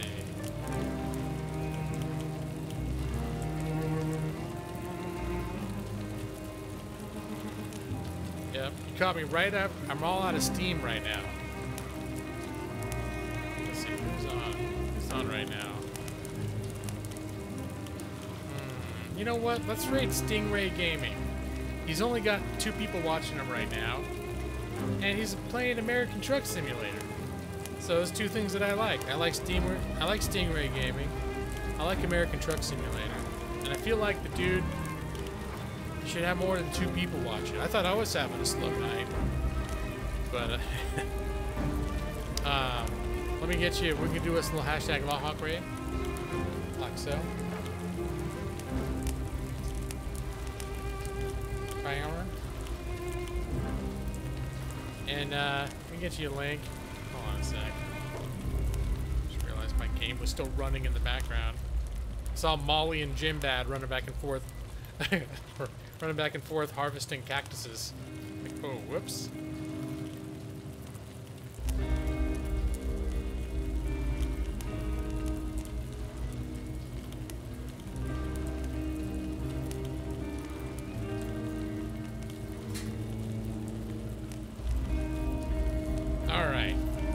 So we're going to raid Mr. Stingray Gaming, and we're going to call it a night for me because it's 5:30, and these days, because I've become really old and boring, 5:30 is a good time for me to stop streaming. It's obviously going to change once I'm in my regular swing of working. Super Grimmy, salamanders got their justice. I had no problem with the salamanders, but let's just say we survived a pretty harrowing experience just trying to explore, like find a new town.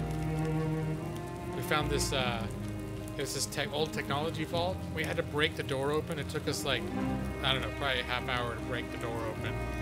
And there were all these guardian robots inside, and they almost killed one of our guys. Things just got ugly from there. So the only justice we wanted was our own lives. But hey, Super Grimmy. We're gonna raid Mr. Stingray Gaming, so here's a link. Thank you all for being here. It has been nice to see you again. I don't know what my schedule is gonna be like over the coming weeks, especially once I get into this job that I'm supposedly starting on Monday. They keep pushing it back. They said Monday, unless the background check hasn't completed yet, so we'll see. But once this job gets going, I don't know what kind of... It's going to be like a 9 to 5 type of thing, but I don't know what kind of overtime and all that stuff might be expected. Because it's a type of job that might have overtime, but it also pays a lot. It pays hourly, so they probably want to avoid overtime. It's a kind of job that... It's not like salaried where they want you to work 80 hours a week. If I do overtime, they're going to be paying a lot, so I don't know. We'll see how it works out. But here's your link, guys. This is Mr. Stingray Gaming playing American Truck Simulator. Thank you all for being here. Love you. Have a good night. See ya. I'll try to do the 2-week rule again. If I haven't streamed in 2 weeks, I'll do my best to get a stream out there. And until then, have a great night, have a great weekend, and we will see you soon.